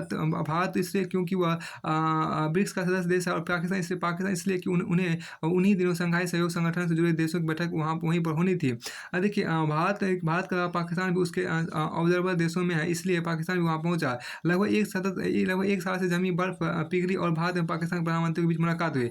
मुलाकात की वाहवाही तो खूब ही, मगर पाकिस्तान के प्रधानमंत्री को अपनी बातों एवं घोषणा पत्रों का जवाब पाकिस्तान सेना था ISI को भी देना पड़ता। इससे मुलाकात और गर्मजोशी तब काफूर हो गई जब पाकिस्तान ने अपने शब्दजाल के गोले फेंकने शुरू कर दिए। पर यह भारत कूटने का कमाल ही था कि अपने शब्दों के जरिए ही उसने तमाम बातें मनवा भी ली, चाहे वह विदेश सचिवों की बैठकों का मामला हो अथवा दोनों देशों के राष्ट्रीय सुरक्षा सलाहकारों की मुलाकात का। लेकिन इसलिए शब्दों की महिमा को अपरंपार और अक्षर को नश्वर बताया गया है। इसलिए शब्दों की महिमा को अपरंपार और अक्षर को नश्वर बताया गया है। शब्दों की धार देखिए, शब्दों की धार देखिए यहाँ पर क्या है, शब्दों की धार देखिए यहाँ पर क्या है कि शब्दों की धार बर्छी से भी ज़्यादा नुकीली, शब्दों की धार बर्छी से भी ज़्यादा नुकीली और तलवार से भी ज़्यादा तेज होती है। शब्दों की धार बर्छी से भी ज़्यादा नुकीली और तलवार से भी ज़्यादा तेज होती है। तलवार की धार से एक बार आदमी भले ही बच जाए, मगर शब्द की मार उसे कहीं ना कहीं छोड़ते कहीं का नहीं छोड़ती। यही कारण है कि संभल कर बोलने और उपयुक्त शब्द इस्तेमाल करने की सलाह दी जाती है। जो संभल कर बोलेगा वह वाह भाई भले ना लूटे, पर जीतेगा वही, यह तय है। संसार पर राज वही करता है जो अपने शब्दों का सही इस्तेमाल करता है, और कब कहाँ क्या शब्द बोला जाए इसे पहचानता है। शब्द से परे कुछ नहीं और उसके पार भी, शब्द से परे कुछ नहीं और उसके पार भी। कागा काको धन हरे, कागा काको धन हरे, कोयल काको दे, मीठा शब्द सुनाए के जग अपनों कर लेते। यहाँ लोग कहा गया क्या देखिए क्या आगे, कागा काको धन हरे, कोयल काको देत, मीठा शब्द सुनाए के जग अपनों करी लेते। फिर आपको आगे यहाँ पे कहा गया देखिए, क्या यह नीति गतिहीनता थी, क्या यह नीति गतिहीनता थी या क्रियान्वयन गतिहीनता थी जिसने हमारे देश की समृद्धि को मंथर बना दिया था। देखिए क्या यह नीति गतिहीनता थी या क्रियान्वयन गतिहीनता थी जिसने हमारे देश की समृद्धि को मंथर बना दिया।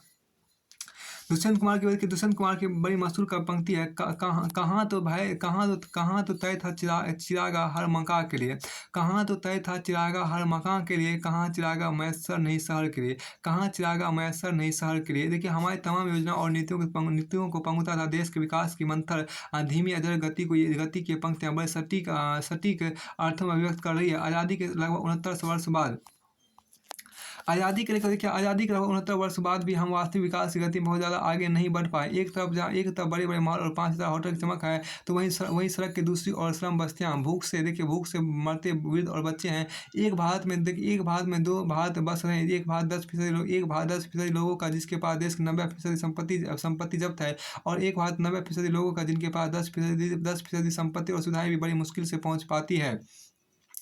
देखिए इन्हें उन सुविधाओं को प्राप्त करने के लिए तमाम पापड़ बेलने पड़ते हैं। इन्हें उन सुविधाओं को प्राप्त करने के तमाम पापड़ बेलने पड़ते हैं। गांव का कोटेदार सारा राशन खुद ही अपने संगे संबंधियों के साथ डका जाता है, और तथा जो मिट्टी का तेल तमाम गरीबों के घरों को रोशन करने के लिए भेजा जाता है, उसे वह खुद ही पी जाता है। देखिए जमींदारों के बंधन से मुक्त हुए परंतु ग्राम स्वराज के सपने वाले लोकतंत्र भारत में प्रधान जी भी कुछ खास करते नजर नहीं आए। देखिए गाँव की टूटी सड़कें, देखिए गाँव की टूटी सड़कें उन्होंने फाइलों में ही बनाई और असल में गाँव का नक्शा दिन ब दिन बद से बदसूरत ही होता गया, बद से बदसूरत ही होता गया। विधायक, मंत्री, तमाम उच्चाधिकारी सब में भ्रष्टाचार पर सारी सहमति नजर आई। आम जनता की हालत आसमान से गिरकर खजूर पर अटकने वाली ही हो गई। नीतियाँ, देखिए नीतियाँ आम आदमी के स्वास्थ्य की शिक्षा की, उसके समग्र विकास की, महिला सशक्तिकरण की बहुत बनी, परंतु ये सब कुशल क्रियान्वयन के अभाव में बातों और फाइलों तक ही सिमट कर रह गई। हर साल ये वादे किए जाते रहे कि अगले 5 वर्षों में स्वस्थ, विकसित और संपन्न भारत बना लिया जाएगा। अगले 5 वर्षों के बाद नए निजाम फिर यही वादे करते दिखे। आप देखिए आम जनता उनके लिए मतदाता से इतना कुछ नहीं थी। अगर अंग्रेजों के समय से लेकर अब तक बदलाव की बातें करें तो बदले हैं, देखिए बदले हैं महज कातिल और उनके मुखौटे, देखिए बदले हैं महज कातिल और उनके मुखौटे, बदले हैं महज कातिल और उनके मुखौटे। वह देखिए वह कत्ल के अंदाज वह खंजर नहीं बदले, वह कत्ल के अंदाज वह खंजर नहीं बदले। बदले हैं महज कातिल और उनके मुखौटे, वह कत्ल के अंदाज और वह खंजर नहीं बदले। राजीव गांधी 1985 में ओडिशा के कलाहांडी में अपने एक भाषण में कहा था, गरीबों के विकास के लिए चला 1 रुपया उन तक पहुँचते महज 15 पैसे बचता है। आखिर बीच के 85 पैसे का क्या होता है? यही इसी सवाल को कवि धूमिल ने अपनी एक कविता में उठाया है। एक आदमी रोटी बेलता, एक आदमी रोटी खाता, एक तीसरा आदमी भी है जो ना रोटी बेलता है ना रोटी खाता है, वह सिर्फ रोटी से खेलता है। वह मैं पूछता हूँ यह तीसरा आदमी कौन है? मेरे देश की संसद मौन है। फिर आपको आगे यहाँ देखिए कहा गया कि आगे दरअसल यही तीसरा आदमी है, दरअसल यही तीसरा आदमी है जिसके पास देखिए जिसके कारण नीतियाँ तो बन जाती है परंतु उनका ठीक से पालन नहीं हो पाता है। यह तीसरा आदमी वही है जो कि तमाम नीतियों और योजनाओं के अनुपालन के लिए तैनात किए गए हैं। बीच के 85 पैसों की बंदरबाट इन्हीं के बीच होती है। देखिए जिस पुलिस को आम आदमी के दुख में साथ होना चाहिए, वो आम आदमी आज भी पुलिस को देखकर डर के मारे घर के दरवाजे बंद कर लेता है। अपराधी क्यों पुलिस का मित्र बन जाता है? क्यों धन बल और बाहुबल के समक्ष सत्य हार जाता है? जिस बिजली को जुम्मन और अलगू के घर अब से दशकों पहले पहुंच जाना था, वो आज भी क्यों निजी फैक्ट्रियों में अपने उजाले देखिए जिस बिजली को जुम्मन और अलगू के घर अब से दशकों पहले पहुंच जाना था, वो आज भी क्यों निजी फैक्ट्रियों में अपने उजाले फैला रही है? जो उलझ कर रह गई है फाइलों के जाल में, गाँव तक वह रोशनी आएगी कितने साल में? देखिए जो उलझ कर रह गई है फाइलों के जाल में, गाँव तक वह रोशनी आएगी कितने साल में? देखिए कितने साल। फिर आपको आगे यहाँ पर कहा गया, बेंजामिन फ्रैंकलिन ने कहा था ईमानदारी सर्वोत्तम नीति है। अब देखिए ईमानदारी सर्वोत्तम नीति है। बेंजामिन फ्रैंकलिन ने कहा था ईमानदारी सर्वोत्तम नीति है और आज इसी नीति का अवमूल्यन हो गया। आज नीति के मूल में ही बेईमानी और स्वार्थ जैसे मूल्य घर कर गए हैं। नीतियों के सही ढंग से अनुपालन न होने पाने के प्रमुख जिम्मेदार कारणों में से एक राज्य और केंद्र के मध्य चलने वाली संकीर्ण स्वार्थ राजनीति भी है। केंद्र उसी राज्य पर ज़्यादा मेहरबान होता है जहाँ उसकी पार्टी की सरकार होती है। कई बार ऐसा भी होता है कि राज्य सरकार अपने क्षेत्रीय हितों के चलते राजनीतिक स्वार्थों को वशीभूत होकर केंद्र की तमाम लोक कल्याणकारी योजनाओं को सही ढंग से लागू नहीं करती। देखिए तमाम राजनीतिक स्वार्थों की चक्की में आम आदमी के हित पी जाते हैं। लोक प्रशासन कुछ विद्वान ने सच ही कहा है, भारत में आपदा प्रबंधन की बजाय प्रबंधन की आपदा। देखिए बहुत अच्छी बात यहाँ पर कहा गया, भारत में आपदा प्रबंधन की बजाय प्रबंधन की आपदा है। देखिए महिला सुरक्षा को लेकर कितने नियम कानून बने परंतु छेड़छाड़, शोषण, बलात्कार की घटनाएं तीव्र गति से बढ़ती गई। कानून बना देने भर से महिलाएं सुरक्षित नहीं होगी, बल्कि कानूनों के उचित अनुपालन द्वारा ही उनकी सुरक्षा सुनिश्चित की जा सकती है। राष्ट्रीय अपराध रिकॉर्ड ब्यूरो के एक आंकड़े के मुताबिक भारत में प्रतिदिन लगभग 93 महिलाओं का बलात्कार होता है। और सबसे आश्चर्यजनक बात यह है कि स्त्रियों के शोषण, छेड़छाड़ जुड़े 90% अधिक मामले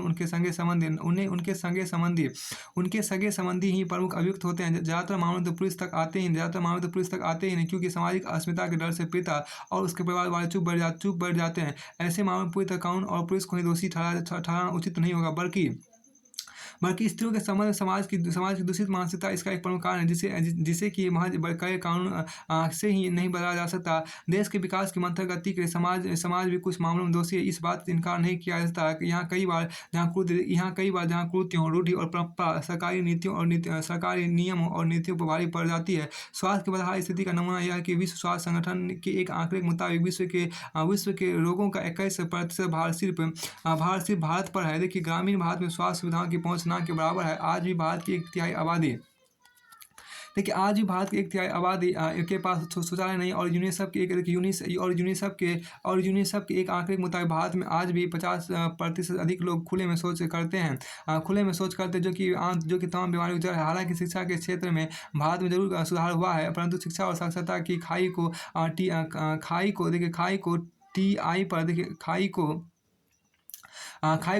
पाटने में सतत प्रयास की आवश्यकता है। ऐसी शिक्षा जो पढ़ा लिखा बेरोजगार ना बनाए। आईआईटी और आईआईएम के साथ आईआईटीआई पर भी ध्यान देना होगा। बड़ी बड़ी फैक्ट्रियों की स्थापना के साथ लघु और कुटीर उद्योगों पर भी ध्यान देना होगा। देखिए, ध्यान देना होगा।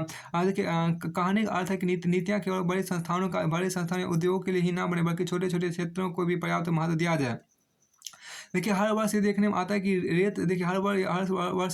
रेल में होने वाली दुर्घटनाएं बढ़ती जा रही है। भला ऐसे में हम बुलेट ट्रेन के मंसूबे कैसे बांध सकते हैं? यातायात आपदाओं से बचाव हेतु पूर्व प्रबंधन, आतंकवाद की रोकथाम की सुनियोजित नीति और भ्रष्टाचार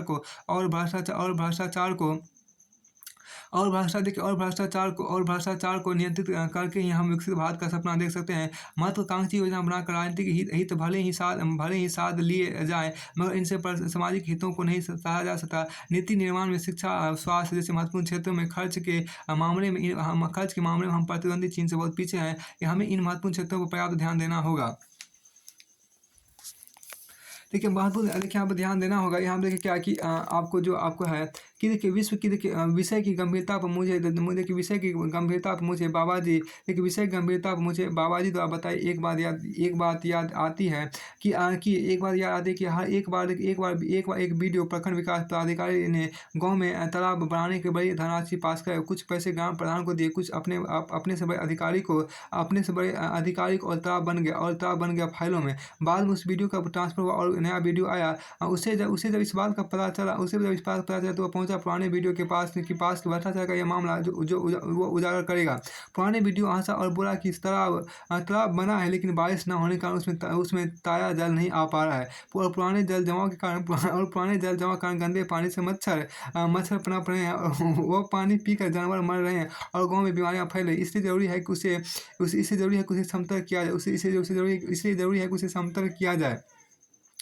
समतल किया जाए जिसमें उसके निर्माण से अधिक की धनराशि खर्च होगी। नए वीडियो की बाँचें खिल गई और लग गए अगली योजना में।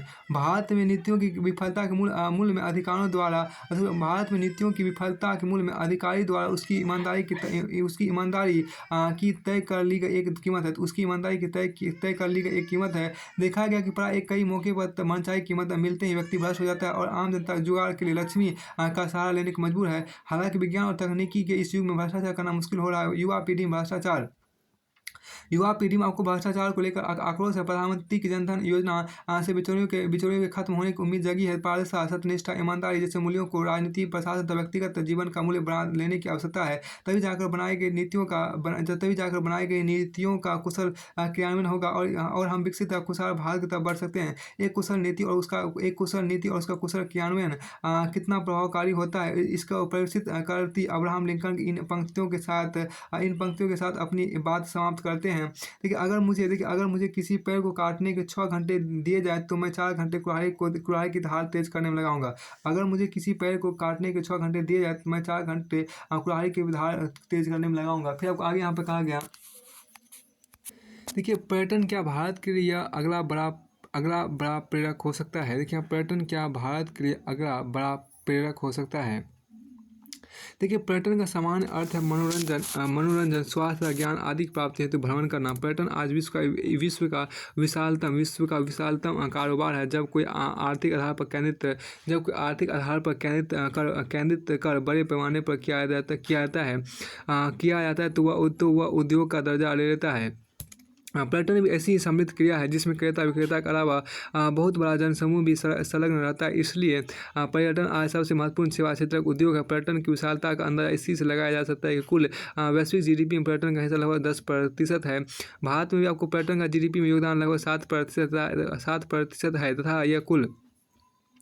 तथा यह कुल 9% लगभग रोजगार का सृजन कर रहा है। यह कुल लगभग 9% रोजगार का सृजन कर रहा है। अतः पर्यटन एक ऐसा क्षेत्र है जिसमें अधिकतम रोजगार की संभावना है तथा यह विदेशी मुद्रा अर्जन के साथ साथ अर्थव्यवस्था के लिहाज से बहुत लाभकारी है। इसलिए यह प्रश्न उभरना जायज़ है कि क्या पर्यटन, संचार, सूचना एवं प्रौद्योगिकी उद्योग के बाद भारत के लिए अगला बड़ा प्रेरक हो सकता है। कि पर्यटन क्षेत्र की यहाँ पे क्या कि पर्यटन क्षेत्र की यहाँ पर आप खास बात देखिए, पर्यटन क्षेत्र की असीम संभावनाओं को देखते हुए भारत जैसे देश को भी इसका लाभ उठाने के तत्पर होना पड़ेगा। जहाँ प्राकृतिक सौंदर्य के साथ साथ ऐतिहासिक, धार्मिक और सांस्कृतिक विरासतों का अक्षय भंडार हो तो उस देश में पर्यटन सेवा क्षेत्र का विशेष महत्व हो जाता है। भारत में विदेशी पर्यटक आगमन वार्षिक वृद्धि आपको 5.9% है तथा अंतर्राष्ट्रीय पर्यटक आगमन में भारत का हिस्सा 0.64% है। अंतर्राष्ट्रीय पर्यटन प्राप्ति में भारत का हिस्सा 1.59%। इन आंकड़ों को देखने के बाद भारत में आपको पर्यटन की स्थिति संतोषजनक नहीं कही जा सकती है। अतः इसके विकास हेतु विशेष प्रयास की जरूरत है ताकि यह संचार तथा सूचना एवं प्रौद्योगिकी की तरह ही विश्व में भारत की साख बढ़ाने और भारतीय अर्थव्यवस्था की उन्नति में सहायक साबित हो। देखिए, आज कंप्यूटर, सॉफ्टवेयर, सूचना प्रौद्योगिकी सेक्टर में भारत ने न सिर्फ अपना लोहा मनवाया है बल्कि यह विश्व के अग्रणी देशों के कतार में खड़ा है। भारतीय सूचना प्रौद्योगिकी विशेषज्ञ सॉफ्टवेयर इंजीनियर की मांग अंतर्राष्ट्रीय बाजार में लगातार बनी हुई है। सूचना प्रौद्योगिकी क्षेत्र की महत्ता न सिर्फ उसकी विशेषता के कारण है बल्कि उसमें भी रोजगार सृजन की अकूत क्षमता रही है। तथा भारत की वैश्विक ग्लोबल पहचान एवं साख बनाने में भी यह सहायक सिद्ध हुआ है। इस क्षेत्र में भारत की महत्ता का अंदाजा इसी से लगाया जा सकता है कि अमेरिकी राष्ट्रपति के चुनाव में बीपीओ के जरिए काम और भारतीय तकनीशियनों की बढ़ती संख्या एक बहुत बड़ी मुद्दा बनती है। इसके अलावा सूचना प्रौद्योगिकी एवं संचार क्षेत्र हमारी अर्थव्यवस्था को मजबूती प्रदान कर रहा है। भारतीय सूचना प्रौद्योगिकी जनित सेवाओं ITES के इतिहास में 2012 में ही भारत एक खरब अमेरिकी डॉलर के राजस्व से आगे चला गया और आज सॉफ्टवेयर उत्पाद और सेवाओं के निर्यात के मामले में भी भारत अग्रणी राष्ट्र है।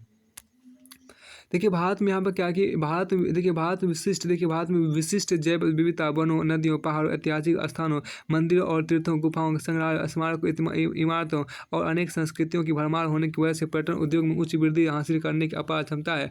IT क्षेत्र से भिन्न पर्यटन क्षेत्र में उतनी कुशलता की भी आवश्यकता नहीं होती।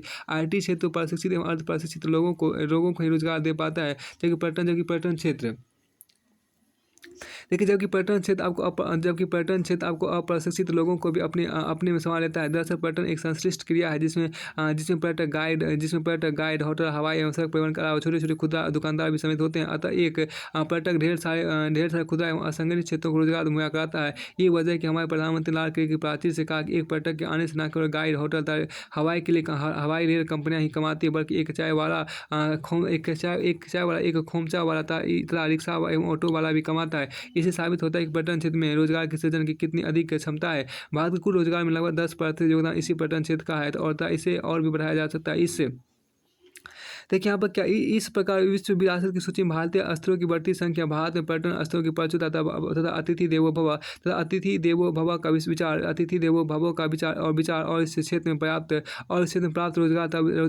रोजगार वृद्धि की अकुत संभावनाओं को देखते हुए जरूर लगता है कि वह भारत के लिए अगला बड़ा प्रेरक हो सकता है। फिर आपको आगे यहाँ पर देखिए, भारतीय पर्यटन क्षेत्र देखिए भारतीय पर्यटन क्षेत्र के विकास में अतुल्य भारत वीजा ऑन अराइवल नीति के साथ साथ राष्ट्रीय स्वच्छता अभियान की भी महत्वपूर्ण भूमिका है। अतुल्य भारत ने जहां भारतीय संस्कृति और पर्यटन स्थलों के प्रचार में खासकर विदेशों में देखिए खासकर विदेशों में आपको महत्वपूर्ण भूमिका निभाए हुए अतिथि देवो भव का मंत्र दिया। वहीं व्यापक स्तर पर राष्ट्रीय स्वच्छता अभियान की शुरुआत में पर्यटकों के बीच एक सार्थक माहौल भी बना है। राष्ट्रीय स्वच्छता अभियान ट्रैवल एंड टूरिज्म के लिए एक अतिरिक्त अभिप्रेरक है। इसके अतिरिक्त आपको वीजा ऑन अराइवल वाले देशों की बढ़ती संख्या में पर्यटन को बढ़ावा देने में मददगार है। भारत के पर्यटन उद्योग में न केवल उच्च दर पर विकास करने की क्षमता है, अपितु यह अंतर क्षेत्रीय सक्रियाशीलताओं के माध्यम से कृषि बागवानी कुक्कुट पालन हस्तशिल्प परिवहन निर्माण क्षेत्र आदि के साथ अन्य क्षेत्रों को भी अभिप्रेरित करता है। देखिए यहाँ पर अर्थात यह देश में दूसरे उद्योगों को बल प्रदान कर सकता है तथा अंतर्राष्ट्रीय ऋण चुकाने में सहायता करने के लिए पर्याप्त धन का अर्जन कर सकता है। यह देश के लिए तीसरा सबसे बड़ा निव्वल विदेशी मुद्रा अर्जक है। इसके अलावा यात्रा एवं पर्यटन राष्ट्रीय अखंडता में योगदान देता है, प्राकृतिक सांस्कृतिक माहौल का संरक्षण करता है तथा लोगों के सामाजिक और सांस्कृतिक जीवन को समृद्ध बनाता है। पर्यटन क्षेत्र 2008 में ही भारत में $100 बिलियन जनरित किया है। 2018 तक 9.4% वार्षिक वृद्धि दर से इसके $275.5 बिलियन तक बढ़ने की उम्मीद है। इसलिए तात्कालिक रूप से भी पर्यटन क्षेत्र बेहतर प्रदर्शन कर रहा है तथा भविष्य में भी इसमें अधिक वृद्धि की संभावना है। फिर आपको आगे देखिए अतुल्य भारत ने जहाँ भारतीय संस्कृति और पर्यटन स्थलों के प्रचार में खासकर विदेशों में महत्वपूर्ण भूमिका निभाते हुए अतिथि देवो भव का मंत्र दिया। वहीं व्यापक स्तर पर राष्ट्रीय स्वच्छता अभियान की शुरुआत से पर्यटकों के बीच एक सार्थक माहौल भी बना है। राष्ट्रीय स्वच्छता अभियान ट्रैवल एंड टूरिज्म के लिए एक अतिरिक्त अभिप्रेरक है। इसके अतिरिक्त वीजा ऑन अराइवल वाले देशों की बढ़ती संख्या में पर्यटन को बढ़ावा देने में मददगार है। भारत के पर्यटन उद्योग में न केवल उच्च दर पर विकास करने की क्षमता है, अपितु यह आपको क्षेत्रीय सक्रियाशीलताओं के माध्यम से कृषि बागवानी कुक्कुट पालन हस्तशिल्प परिवहन निर्माण क्षेत्र आदि के साथ अन्य क्षेत्रों को भी अभिप्रेरित करता है। फिर देखिए आपको यद्यपि भारत ट्रैवल एवं टूरिज्म क्षेत्र विकास कर रहा है, फिर भी यदि विश्व पर्यटन में हमारा हिस्सा 1% से भी कम है। देखिए और भारत इसमें 42वें स्थान पर है। भारत में पर्यटन उद्योग के मार्ग में मुख्य बाधा है आधारिक संरचना का भारी अभाव। इसके अलावा बुनियादी सुविधाओं जैसे होटल विमानतल सड़क परिवहन संपर्क की कमी, गाइडों की अनुपलब्धता तथा पर्यटन पुलिसिंग के न होने की वजह से भारतीय पर्यटन उद्योग उस रफ्तार से वृद्धि नहीं कर पा रही है जितना इसे करनी चाहिए। देखिए निसंदेह पर्यटन महत्वपूर्ण सेवा उन्मुखी क्षेत्र है जो सकल राष्ट्र और विदेशी मुद्रा के अर्जन की दृष्टि से महत्वपूर्ण है, परंतु भारत को परंपरागत पर्यटन के साथ साथ चिकित्सा पर्यटन, ग्रामीण पर्यटन तथा साहसिक पर्यटन हब बनने के लिए भी विशेष प्रयास करने की आवश्यकता है। साथ ही महत्वपूर्ण पर्यटन स्थलों तथा क्षेत्रों की समुचित देखभाल और उसके रखरखाव और उसके क्षेत्रों की समुचित देखभाल और उसके रखरखाव की भी प्राथमिकता देनी होगी और प्रदूषण न फैलाने तथा पर्यावरण की गुणवत्ता बढ़ाने पर भी जोर देना होगा। यथार्थ पर्यटन क्षेत्र के विकास की रफ्तार तथा भारत की पर्यटन संपदा एवं धनी सांस्कृतिक विरासत को देखते हुए देखिए यहाँ यथार्थ पर्यटन क्षेत्र के विकास की रफ्तार तथा भारत की पर्यटन संपदा एवं धनी सांस्कृतिक विरासत को देखते हुए यदि पर्यटन को महत्व दिया जाता है तो इसमें संदेह नहीं किया यह न केवल भारतीय सामाजिक संस्कृति की विरासत को सशक्त बल्कि इसमें भारतीय अर्थव्यवस्था भी सशक्त होगी।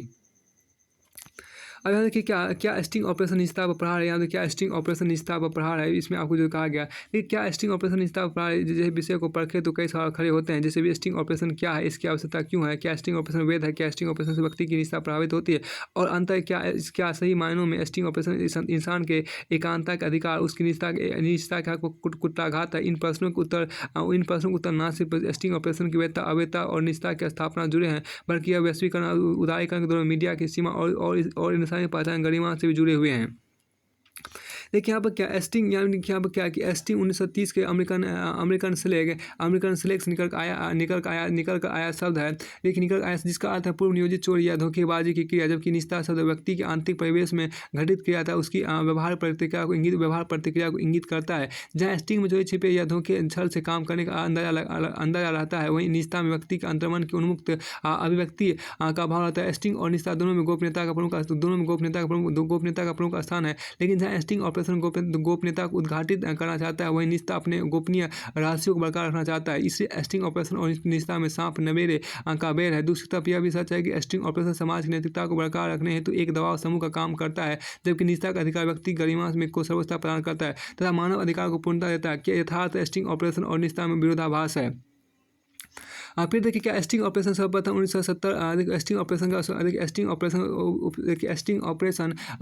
ऑपरेशन का सर्वप्रथम उपयोग 1970 के दशक में अमेरिकन जांच एजेंसी FBI के द्वारा किया गया, जिसमें नशा व्यापार, देह व्यापार, रिश्वतखोरी, मुनाफाखोरी आदि में संलिप्त अपराधियों को नकली ग्राहक बनकर गुप्त ऑपरेशन के जरिए पकड़ा जाता था। आगे चलकर स्टिंग किसी अपराधी को पकड़ने के लिए जाल बिछाने का प्रयास बन गया। पुलिस जिस स्टिंग ऑपरेशन का उपयोग अपने खुफिया मिशन के अंजाम देने के लिए करती थी, वो उसे पत्रकारों ने भी अपनाना शुरू किया और धीरे धीरे स्टिंग ऑपरेशन पत्रकारिता का अंग बन गया। भारत में न्यूज़ चैनल के स्टिंग ऑपरेशन की परंपरा महज एक दशक पुरानी है, लेकिन इसने भारतीय समाज पर एक विशेष छाप छोड़ी है। ऑपरेशन दुर्योधन, धन लेकर संसद में प्रश्न पूछना, ऑपरेशन चक्रव्यूह, MPLAD में कमीशन पर घूसमार, ऑपरेशन वेस्ट इंड, रक्षा मंत्रालय भ्रष्टाचार पर, कोबरा पोस्ट, HDFC, ICICI और एक्सिस बैंक द्वारा ब्लैक मनी को व्हाइट मनी करने पर आदि ने जहां लोगों को हकीकत से रूबरू कराया, वहीं चैनलों की TRP टेलीविजन रेटिंग पॉइंट बढ़ाने में भी अहम भूमिका निभाई। एक तरह से देखा जाए तो स्टिंग ऑपरेशन भ्रष्टाचार को बेनकाब करने में अहम भूमिका अदा करता है, वहीं दूसरी ओर सनसनी फैलाकर अपनी TRP बढ़ाने तक मालामाल होना भी इसका एक उद्देश्य होता है। इसलिए प्रश्न देखिए यहाँ पर इससे प्रश्न उठाना लाजमी है कि स्टिंग ऑपरेशन का मुख्य उद्देश्य क्या जन सरोकार है या सिर्फ सनसनी फैलाकर TRP बढ़ाना और पैसे कमाना। जब भी स्टिंग ऑपरेशन किया जाता है तो अक्सर व्यक्ति को धोखे में रखकर उसके निजी राय को जानने की कोशिश की जाती है। ये देखिए यहाँ कई बार कानूनी मर्यादा के साथ साथ मानवीय गरिमा को भी चोट पहुंचाई जाती है। क्या देश में निजता का कोई अविशेषीकृत कानून नहीं है, इसलिए निजता को इताक पर रखा जा सकता है? क्या देश में स्टिंग ऑपरेशन के समर्थन में कोई कानून है जिसके बल पर लोगों की निजता में हस्तक्षेप कर स्टिंग ऑपरेशन करने का अधिकार प्राप्त हो? जिस माननीय सर्वोच्च न्यायालय की व्याख्या में स्टिंग ऑपरेशन को जनहित में जायज माना गया है, वही उसी सर्वोच्च न्यायालय के द्वारा संविधान के अनुच्छेद 21 की मूल देखिए वहीं उसी सर्वोच्च न्यायालय द्वारा संविधान के अनुच्छेद 21 की मूल अधिकार संबंधी व्याख्या में निजता को मानव का प्राकृतिक और नैसर्गिक अधिकार माना गया है, जो कि मानव जीवन की गरिमा हेतु आवश्यक है। दरअसल जनहित एक ऐसा बहाना है जो मीडिया, पुलिस प्रशासन आदि को स्टिंग ऑपरेशन के लिए वैध ठहराता है। लेकिन क्या जनहित में व्यक्ति हित समाहित होगा या तिरोहित? निजता का अर्थ है किसी व्यक्ति का यह तय करने का उचित अधिकार कि वह किस हद तक दूसरों के साथ अपने आप को साझा करेगा। किसी को हक है कि वह स्वयं को सबसे अलग कर ले, तक किसी को उसकी निजी जिंदगी में ताकने झांकने का अधिकार ना हो। दूसरी तरफ पत्रकारों के पास सूचना एकत्र करने का अधिकार है, इससे सूचना का अधिकार और निजता के अधिकार में यहाँ अंतर्विरोध उभरता है। स्टिंग ऑपरेशन निसंदेह साधन की पवित्रता का क्षय होता है और वहाँ सिर्फ साध की प्राप्ति एकमात्र उद्देश्य है। इसलिए निजता पर कई तरह से प्रहार किया जाता है। स्टिंग ऑपरेशन व्यक्ति को उठते बैठते, खाते पीते, काम करते, बातचीत करते रिकॉर्ड करना या उसके जीवन की समस्त क्रियाकलापों की ताक झांक करना शामिल है।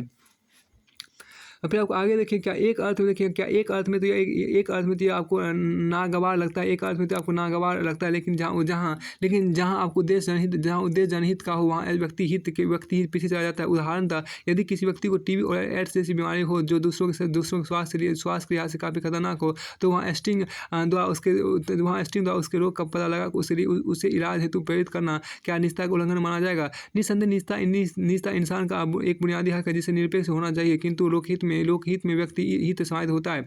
किंतु लोकहित में ही व्यक्ति हित समाहित होता है। इसलिए कहीं ना कहीं where my nose begins your freedom ends white ठसक को त्यागना भी जरूरी होता है। लेकिन स्टिंग ऑपरेशन की विश्वसनीयता भी कभी संदेहों के घेरे में होती है। यद्यपि भ्रष्टाचार, स्वास्थ्य, राष्ट्रीयता, जन सरोकार कुछ ऐसे मुद्दे हैं जहाँ स्टिंग ऑपरेशन को सही ठहराया जा सकता है, तथापि जन सरोकार के आधार पर मीडिया या प्रशासन को पूर्णतः स्वेच्छाचारी भी नहीं होने दिया जा सकता। देश में बढ़ते भ्रष्टाचार का खामियाजा व्यक्ति को अपनी प्राइवेसी गंवाकर भुगतना पड़े तो यह लोकतांत्रिक सरकार की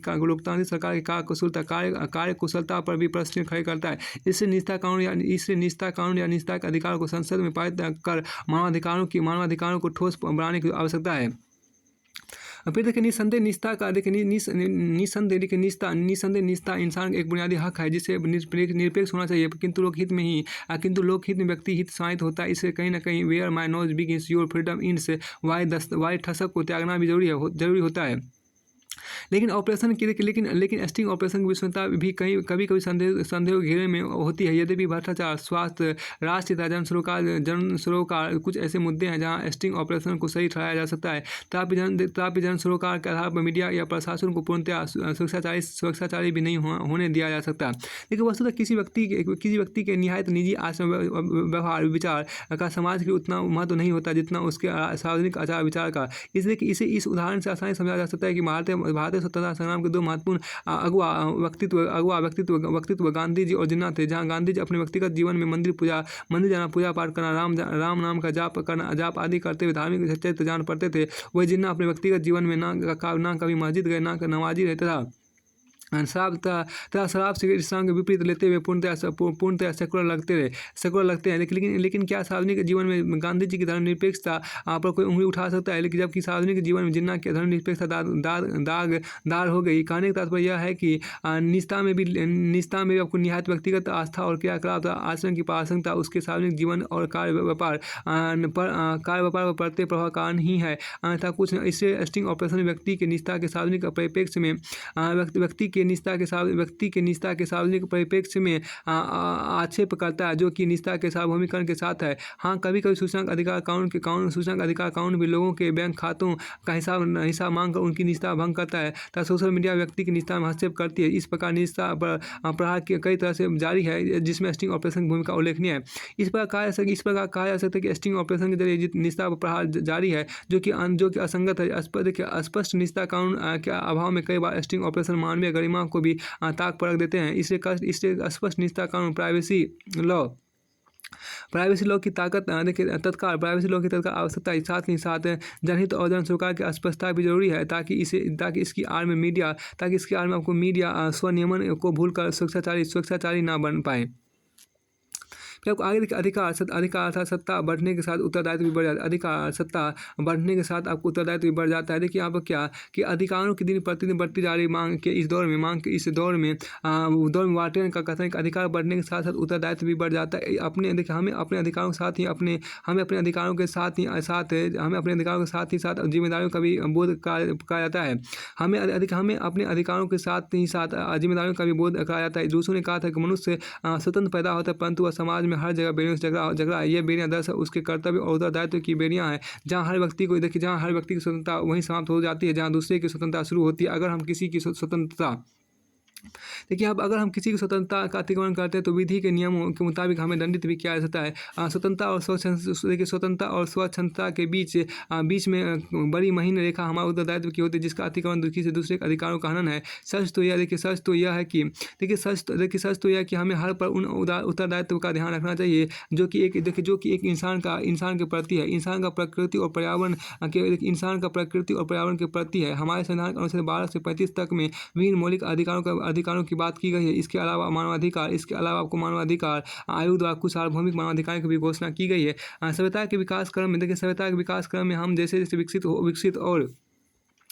विकसित और आधुनिक हो रहे हैं, वैसे वैसे हमारे जीवन को स्वतंत्र बनाने वाले तमाम अधिकारों की मांग बढ़ती जा रही है और इनमें से तमाम अधिकार मिल भी रहे हैं। तमाम दलित, वंचित, शोषित जातियों को उनके जीवन अधिकार और मानव अधिकार संवैधानिक अधिकारों के द्वारा ही संभव हो सके हैं। विज्ञान और तकनीक विकास इस युग में हम आधुनिक तो हो रहे हैं, परंतु यह विडंबना ही है कि जीवन तथा समाज के हर क्षेत्र से मूल्यों का पतन हो रहा है। वे मूल्य भी जो समावेशी विकास के व्यक्ति के अंतिम आदमी के विकास का पर्याय है, चाहे राजनीति हो या प्रशासन या सामान्य जीवन हर जगह जिन लोगों के पास सत्ता और शक्ति है वह निरंकुशता और भ्रष्टाचार जैसे अवगुण निर्णायक भूमिका में देखिए वहाँ निरंकुशता और भ्रष्टाचार जैसे अवगुण निर्णायक भूमिका में आ गए हैं।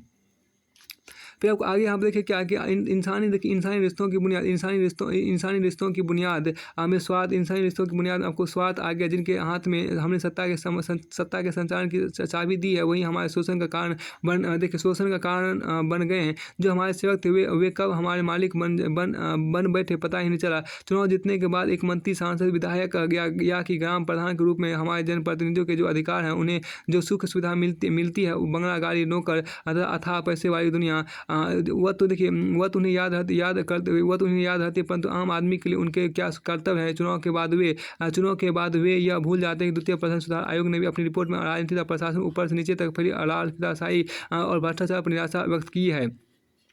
समिति ने ऐसे प्रावधानों की भी सिफारिश की है देखिए जिससे कि हमारे महानुभावों को ज़्यादा से ज़्यादा जिम्मेदार बनाया जा सके। प्रशासनिक कार्यकलापों में अक्सर यह देखने में आता है कि विभाग के उच्च अधिकारी अपने अधीनस्थ के भ्रष्टाचार को नजरअंदाज करके उन्हें क्लीन चिट दे देते हैं। अब विभागीय जांच में उन्हें निर्दोष करार दे दिया जाता है। समिति ने इस बात की सिफारिश की कि अगर भविष्य में क्लीन चिट प्राप्त अधीनस्थ भ्रष्टाचार के किसी मामले में पकड़ा जाता है तो इसकी जिम्मेदारी उस अधीनस्थ के साथ उसके उच्च अधिकारी पर भी उतनी ही रहेगी। उच्च अधिकारी प्राप्त हमारे नीति निर्माताओं में उत्तरदायित्व की वृद्धि के लिए नैतिकता और प्रशासनिक आचार संहिता की सिफारिश की गई है। गांधी जी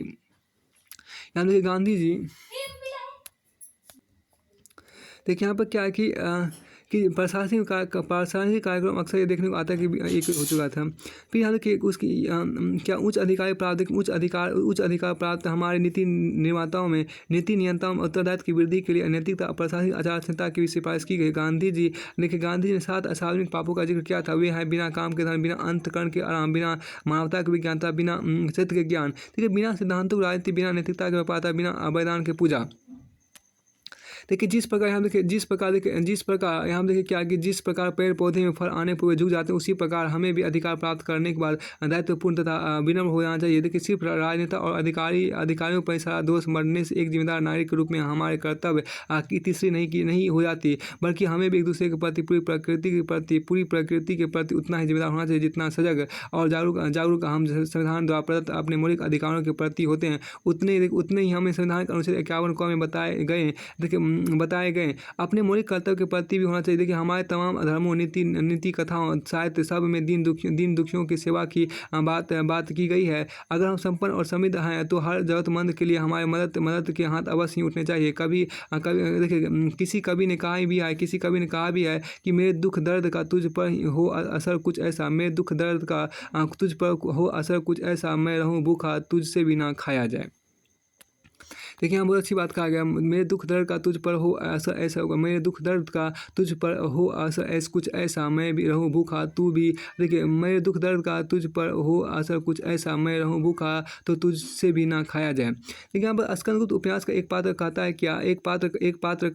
कहता है कि महत्वाकांक्षा का मोती निर्ममता की सीपी में पलता, महत्वाकांक्षा की मोती निर्ममता की सीपी में पलता है और अति विकसित, अति भौतिक, अति यांत्रिक होने की चाह में ये निर्ममता छिपी है। कहने को तो हम आज़ाद हो गए, लेकिन गांधी जी को जिस बात का आशंका थी वो अंग्रेजी मानसिकता आज भी शोषण पर उतारू है। अमीर और अमीरता, गरीब और गरीब होता जा रहा है। विंस्टन चर्चिल ने कहा था कि अगर महानता का सबसे बड़ा कोई मूल्य है तो वह उत्तरदायित्व की पूर्ति और वह उत्तरदायित्वों की पूर्ति। देखिए गीता में भी कहा गया है कि धर्म रक्षति रक्षत।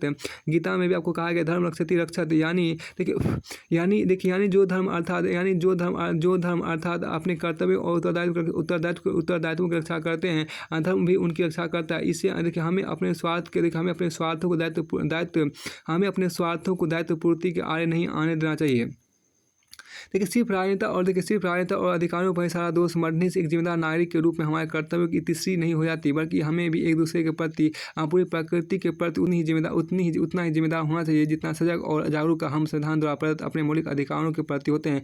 उतने ही हमें संविधान के अनुच्छेद 51 क में बताए गए अपने मौलिक कर्तव्यों के प्रति भी होना चाहिए। देखिए हमारे तमाम धर्मों, नीति कथाओं, साहित्य सब में दीन दुखियों की सेवा की बात की गई है। देखिए आप हॉलीवुड में 2001 में आई चर्चित फिल्म स्पाइडरमैन में भी दिए गए विषय को प्रभावित तरीके से फिल्माया गया है।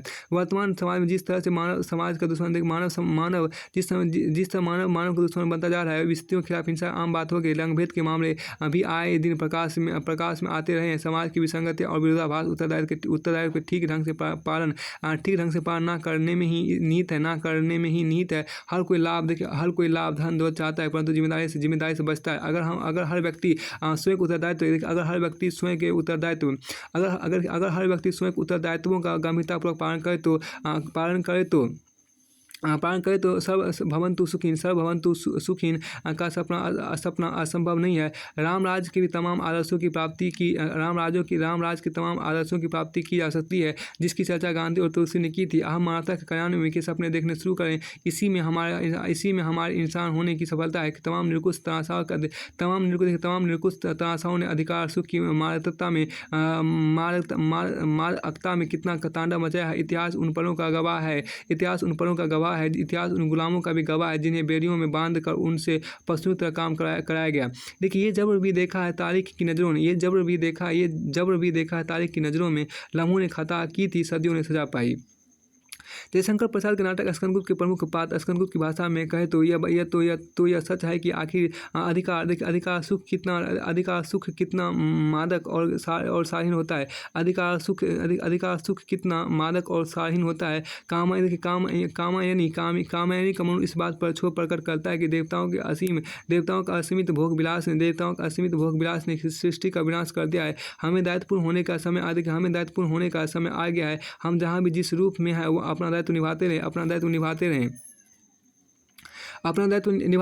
सड़क पर स्वतंत्र विचरण हमारा अधिकार है, परंतु सड़क गंदा ना करना हमारा दायित्व है। दायित्व हमारे अंतर्मन की प्रेरणा से ही आते हैं। कानून द्वारा लागू किया जाना उतना सरल और संभव नहीं है। निष्कर्ष तो यही पूरे निबंध का सार है कि हम चाहे बड़े नेता हों, अधिकारी हो अथवा कि सामान्य जन, सत्यनिष्ठा, पारदर्शिता, ईमानदारी, सदाचार और नैतिकता को हमें अपने व्यवहार में उतारना चाहिए। अगर हम में से हर कोई अपने उत्तरदायित्व के प्रति सजग हो गया तो अर्थव्यवस्था के साथ ही मानव खुशियों का सूचकांक भी छलांग लगाएगा।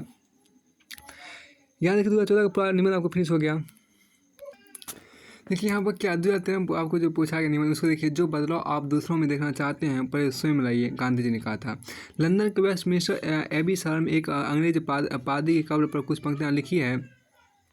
जब मैं जवान था तब मेरी कल्पनाओं की कोई सीमा नहीं थी। मैंने विश्व को बदल डालने का सपना देखा। जैसे जैसे मेरी उम्र बढ़ी और बुद्धि आई, मुझे लगा कि दुनिया में नहीं बदलेगी और मैंने अपने लक्ष्य को छोटा कर लिया और दुनिया को बदलने की बजाय अपने देश को बदल डालने का फैसला किया। लेकिन यह भी एक दूल्हा कार्य जैसा नहीं लगा। जीवन के अंतिम दिनों में हताश होकर मैंने अंतिम प्रयास के रूप में खुद के परिवार को ही बदलने का फैसला किया और उन लोगों को जो कि मेरे नज़दीक थे, लेकिन मैंने इनमें से किसी को भी बदल नहीं सका। और अब जबकि मैं अपनी मृत्यु शैया पर हूँ, मुझे अचानक यह महसूस हुआ कि अगर मैंने केवल खुद को बदल लिया होता तो अपनी प्रेरणा से अपने परिवार को भी बदल डालता और परिवार वालों के सहयोग और उत्साहवर्धन से मैं अपने देश को बदलने के लायक हो जाता। और क्या पता मैं दुनिया को ही बदल देता। देखिए यहाँ पर क्या कि सबसे पहली बात एक यहाँ पर जो खास बात का उपयुक्त घटना गांधी जी इस कथन इस कथन की देखिए उपयुक्त घटना यहाँ पर जो कहा गया इस बात को समझने प्रयास की। उपयुक्त घटना गांधी जी के देखिए अब जो उपयुक्त घटना गांधी जी की इस कथन की है कि जो बदलाव आप दूसरों में देखना चाहते हैं पहले स्वयं में लाइए की परिपुष्टि करती है और प्रासंगिक जान पड़ती है। एक इंसान के रूप में हमारी महानता इसमें इतनी नहीं है कि हम इस दुनिया को बदले, जितनी इसमें है कि हम अपने आप को बदल डालें। गांधी के स्वयं में परिवर्तन संबंधी कथन गांधी के स्वयं परिवर्तन संबंधी कथन का यह दूसरा रूप है। देखिए परिवर्तन प्रकृति का नियम और सृष्टि की नवीनता के लिए यह बेहद जरूरी भी है। कुछ परिवर्तन शाश्वत होते हैं जिन पर चाह कर भी हमारा वश नहीं चल सकता, जैसे कि मौसम बदलना, बारिश का होना ना होना, सूरज का उगना और ढल जाना। तो कुछ परिवर्तन भेद मानवीय किस्म के होते हैं जिन्हें मानव चाह कर बदल सकता है। यह उसके वश में होता है और जिसमें उसके व्यक्तिगत स्वभाव से लेकर तमाम नवीन आविष्कार भौतिक परिवर्तन शामिल है। और उसके भौतिक परिवर्तन शामिल है। यह मानवीय प्रवृत्ति है। देखिए यह मानवीय प्रवृत्ति है कि हम अपनी जिम्मेदारियों और कर्तव्यों से तो बचना चाहते हैं, परंतु अधिकार सुख का भरपूर लाभ उठाना चाहते हैं। हम अपनी उपलब्धियों का सेहरा तो खुद के सर बड़े गर्व से बांधते, परंतु गलतियों का ठेका दूसरों पर ही फोड़ते हैं। कहा भी गया है कि पर उपदेश कुशल बहुत तेरे। वर्तमान ग्राहकाट प्रतिस्पर्धा के दौर में इंसान दिन ब दिन स्वार्थी होता जा रहा है। हम यह तो चाहते हैं कि दूसरे लोग हमारे हिसाब से बदल जाए, परंतु हम खुद को नहीं बदलते। हम दूसरों से इज्जत, स्वागत और प्यार तथा वफादारी तो पूरी मात्रा में चाहते हैं, परंतु खुद को उनकी अपेक्षाओं पर कितना खरा साबित कर रहे हैं, इस बात का मूल्यांकन कभी नहीं करते हैं। देखिए, भला जब तक हम दूसरों को इज्जत और प्यार नहीं देंगे, हम उनसे कैसे इसकी उम्मीद कर सकते हैं। हम मंचों पर बड़ी बड़ी बातें तो करते हैं। देखिए, यहाँ पे जो कहा गया कि हम यह तो चाहते हैं कि दूसरे हमारे हिसाब से बदल जाए, परंतु हम खुद को नहीं बदलते। हम दूसरों से इज्जत, स्वागत और प्यार तथा वफादारी तो पूरी मात्रा में चाहते हैं, परंतु खुद को उनकी अपेक्षाओं पर कितना खरा साबित कर रहे हैं, इस बात का मूल्यांकन कभी नहीं करते। देखिए, भला जब तक हम दूसरों को इज्जत और प्यार नहीं देंगे, हम उनसे कैसे इसी की उम्मीद कर सकते हैं। और देखिए, हम मंचों पर बड़ी बड़ी बातें तो करते हैं, परंतु उन बातों को अपने दैनिक जीवन में अमल में नहीं लाते हैं। कई बार उपरोक्त पादरी की तरह हम भी बड़े बड़े सपने तो देखते हैं, समाज को बदल डालने के व्यवस्था में आमूल परिवर्तन के, परंतु खुद को ही उनके अनुरूप नहीं बदलते। हमें लगता है कि हम पूर्ण हैं और हम में किसी भी बदलाव की कोई ज़रूरत नहीं है, और इसी क्रम में हमारे द्वारा बदलाव के सभी सपने अधूरे रह जाते हैं। दरअसल बदलना हमें खुद को होता है, और पर हम सबसे पहले संसार को ही बदल डालना चाहते हैं। दूसरों से ढेर सारी उम्मीदें और अपेक्षा पाल लेते हैं, और जब हमारी ये उम्मीदें और अपेक्षाएं पूरी नहीं होती, तो हम खुद की बजाय उन्हीं लोगों को कोसने लगते हैं। गालिब का एक शेर है कि उम्र भर गालिब यही भूल करता रहा, धूल चेहरे पर थी और आईना साफ करता रहा। बहुत अच्छी बात है, कहा गया। उम्र भर गालिब यही भूल करता रहा, धूल चेहरे पर थी और आईना साफ करता रहा। यहाँ देखिए क्या कि वास्तव में चेहरे की धूल हमारे अवगुण और द्वेष ही है, जो खुद हमें ही दूर करता है। आईना बदलने से हमारे दोष दूर नहीं हो जाएंगे। हम देख रहे हैं कि वर्तमान में भ्रष्टाचार, समाज में नारियों के खिलाफ होते अपराध को लेकर तथा अन्य विभिन्न सामाजिक मुद्दों को लेकर हर दिन धरना, प्रदर्शन और आंदोलन की संख्या बढ़ती जा रही है। अन्ना के आंदोलन ने पूरे देश में भ्रष्टाचार के विरोध में एक लहर पैदा कर दी। गांधी जी द्वारा किया गया आमरण अनशन सत्याग्रह का अहिंसक रूप आज भारत में ही नहीं बल्कि संपूर्ण विश्व में लोकप्रिय हो रहा है। देखिए, यहाँ पे जो कहा गया, फिर देखिए परंतु हम एक बात और देख रहे हैं, जो वह यह है कि इन आंदोलन का स्वरूप बहुत ही प्रतिक्रियावादी और क्षणिक किस्म का होता जा रहा है, और ये आंदोलन कुछ ही दिनों में कई बार तो तुरंत परिणाम न मिलने पर खत्म होते जा रहे हैं। और इन आंदोलनों का स्वरूप दीर्घकालिक नहीं है, क्योंकि अब हम आंदोलनों के मूल में छिपी भावना और एक आंदोलनकारी के धैर्य और साहस तथा निस्वार्थी स्वरूप को भूलते जा रहे हैं। गांधी जी का सामाजिक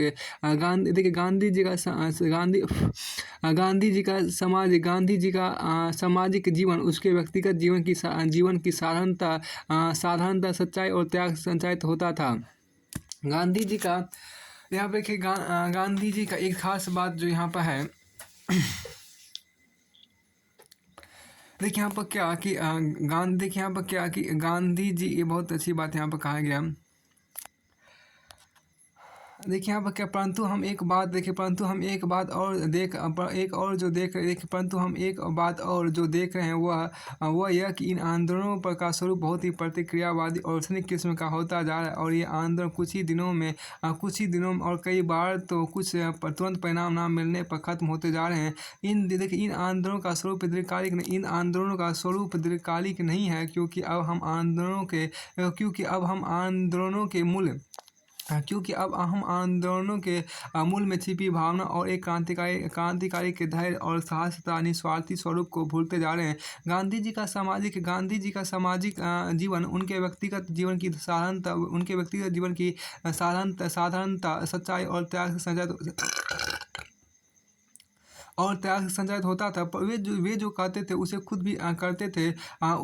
तभी उसमें नैतिकता का आत्मबल और ईमानदारी का साहस था, और इसकी साक्षी उनके जीवन की तमाम घटनाएं हैं, जहाँ वे अगर नियत समय थोड़ा भी विलंबित हो जाते थे तो अपराध बोध महसूस करते थे। इसके लिए माफ़ी भी मांगते थे। अगर गांधी ईमानदारी और सच के लिए जनता को प्रेरित करते अहिंसा के सिद्धांत को अपनाने की बात करते, तो वे स्वयं भी देखिए तो वे स्वयं भी इसमें देखिए वे स्वयं भी इसमें इसे व्यवहार में लाते हैं। देखिए उस घटना से तो हम सब परिचित हैं कि जब तक वे खुद की बहुत ज़्यादा मिठाई खाने की आदत को सुधार नहीं लेते हैं, तब तक एक बच्चा जिसकी माँ गांधी जी के पास शिकायत लेकर आई थी उसे मना नहीं करते हैं। उस दिन किया जब वे स्वयं भी अपनी मिठाई खाने की आदत से मुक्त हो गए। वर्तमान आपको आंदोलनों के बेहद परिणामकारी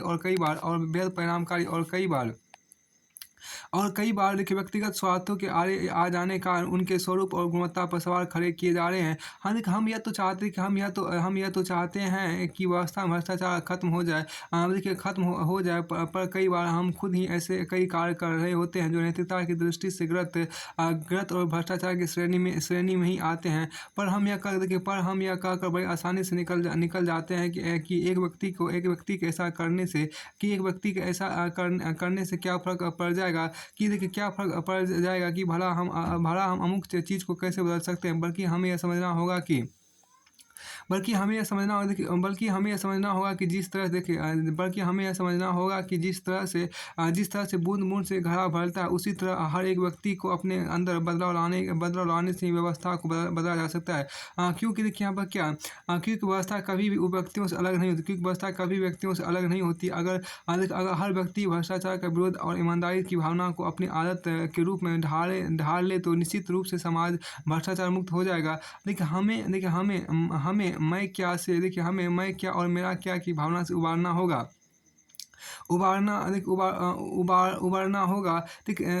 तभी हम गांधी जी के रामराज की अवधारणा के करीब पहुंच जाएंगे। हमें विश्व कल्याण और विश्व बंधुत्व की भावना को मजबूत करना होगा, जहां त्याग हमारी संस्कृति का एक अभिन्न अंग है।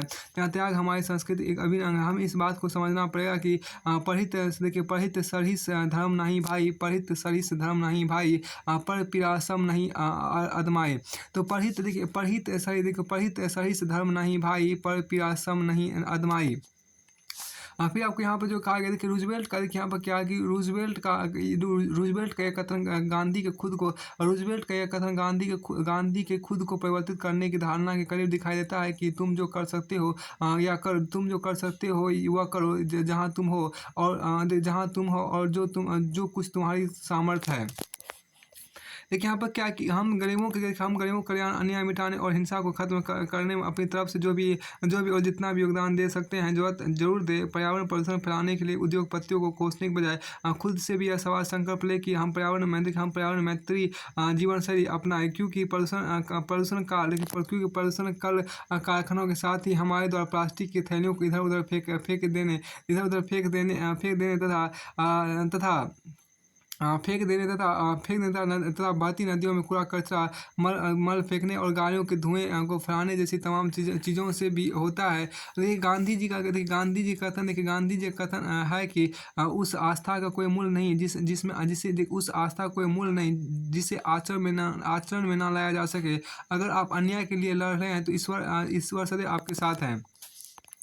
फिर आपको आगे देखिए, वर्तमान में नारी के अधिकारों के लिए वर्तमान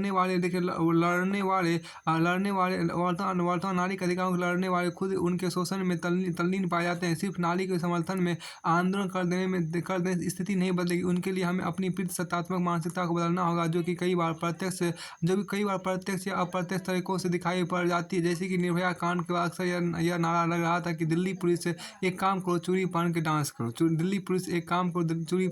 करो। अब देखिए आप अगर दिमाग पर जोर डालें तो यह नारी विरोधी मानसिकता ही दिखती है, जिसे स्त्री ग्रहण से लेकर जिसने स्त्री के रहन सहन से लेकर पहनावे तक को कायरता का प्रतीक मान लिया है। जिसे देखिए जिनमें से चूड़ी पहनना भी एक हक है। जिनमें से चूड़ी पहनना भी एक है। आखिर जब तक हम स्त्रियों के संबंध में अपनी प्रदूषित मानसिकता नहीं बदलेंगे, तब तक कैसे पुलिस उनके खिलाफ बढ़ती हिंसा और अपराधों को रोक पाएगी। देखिए बढ़ती हिंसा और अपराधों को रोक पाएगी। हमारा योगदान जरूर एक स्वस्थ समाज का निर्माण करेगा, जहां हम अपने कर्तव्यों को सेवा भाव के साथ स्वीकार करेंगे। क्योंकि मनुष्य तभी विजयी होगा जब वह जीवन संघर्ष के बजाय परस्पर सेवा हेतु संघर्ष करेगा। देखिए आज के दौर में जहाँ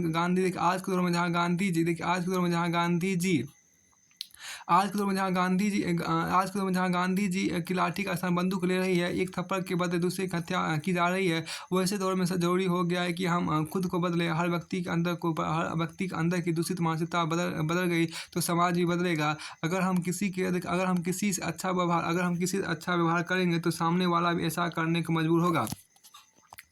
देखिए यहाँ पर क्योंकि अगर बंदूक का सर काटने के जवाब सर काट कर दिया जाता है तो धीरे धीरे दुनिया खत्म हो जाएगी। अगर सामने वाला गलत है तो उसके लिए हम स्वयं को गलत क्यों बनाएं?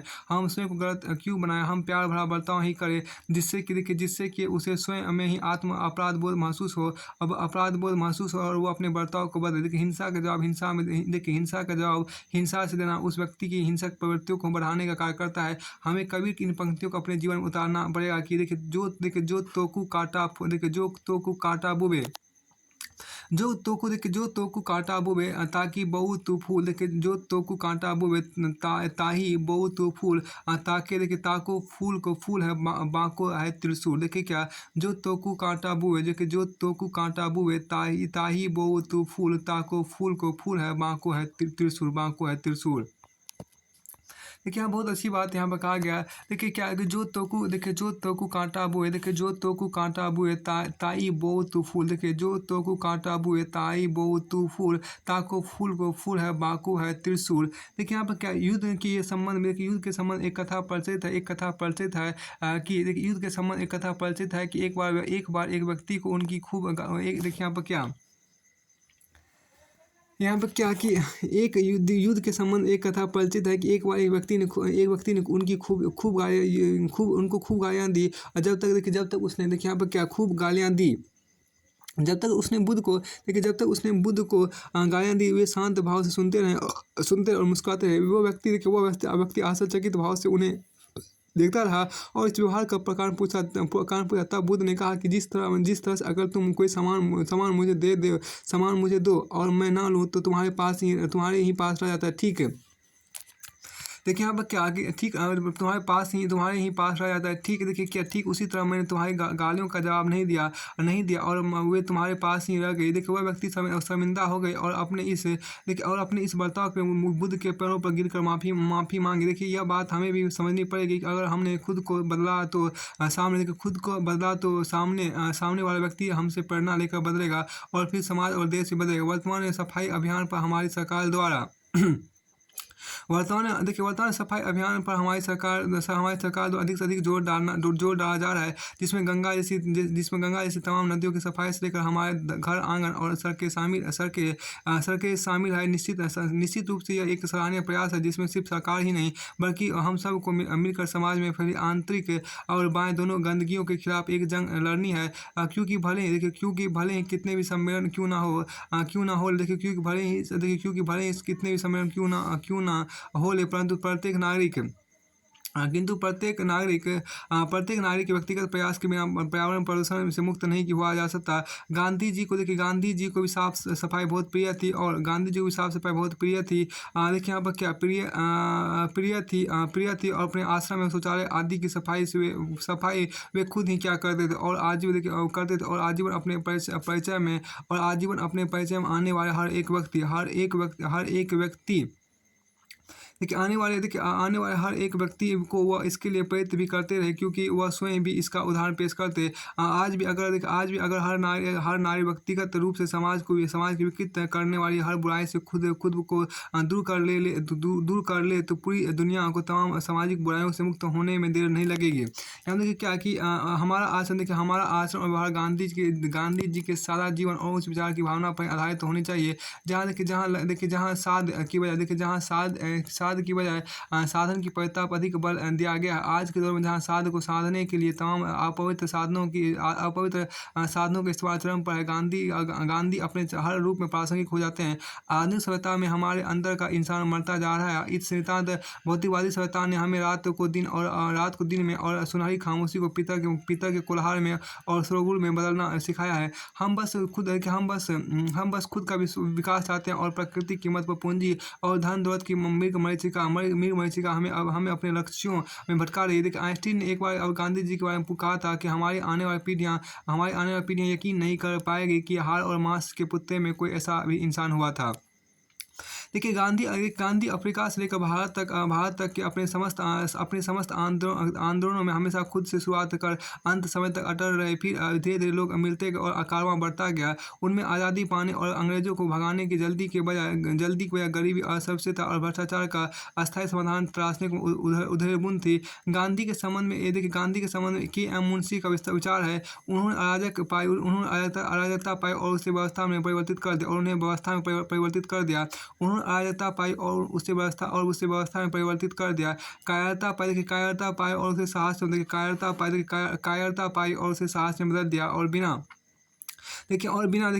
बिना किसी प्रकार की हिंसा या नैसैनिक शक्ति का प्रयोग किए एक साम्राज्यवादी शक्ति के बंधनों का अंत कर विश्व शक्ति को जन्म दिया। देखिए यहाँ पर क्या विश्व शक्ति को जन्म दिया। हम सबको सामाजिक बदलाव के लिए हम अपनी आदत, विचारधारा और जीवन शैली की रूढ़िवादिता को बदलना होगा। हमें सकारात्मक अर्थों में धर्म को अपनाना होगा, जिसका अर्थ धारण करना। हर पर यह सोचना होगा कि हमारे अमुक कृत्य से पंक्ति का अंतिम आदमी तथा सबसे गरीब व्यक्ति पर क्या फर्क पड़ेगा। तभी दूसरों में बदलाव को लेकर हमारी अपेक्षाएं भी फलीभूत होगी। गांधी जी की इस कथन का निष्कर्ष इस कहानी से करते हैं। देखिए एक बार एक जंगल में आग लगी थी और एक चिड़िया बगल की नदी से जाती। देखिए यहाँ पर क्या एक बार एक जंगल में आग लगी और एक चिड़िया बगल की नदी से जाती और अपनी चोंच में पानी भरकर जंगल में डालती। उसे ऐसा करते देखकर एक बंदर उस पर हंसा और पूछा कि क्यों मूर्खों वाला काम कर रही हो। इससे जंगल की आग नहीं बुझने वाली। इस पर चिड़िया का जवाब हमने अपने जीवन व्यवहार में उतारने की जरूरत है। इस पर चिड़िया का जवाब हमें अपने जीवन व्यवहार में उतारने की जरूरत है। चिड़िया ने कहा कि मेरे द्वारा ऐसा करने जंगल की आग भले ही ना बुझे पर जब भी जंगल का इतिहास लिखा जाएगा, मेरा नाम आग लगाने वालों में नहीं बल्कि आग बुझाने वालों में शुमार होगा। ये बात यहाँ पर आपका बहुत अच्छा है। आप यहाँ देखिए इसको हम यहाँ पर फिनिश करते हैं।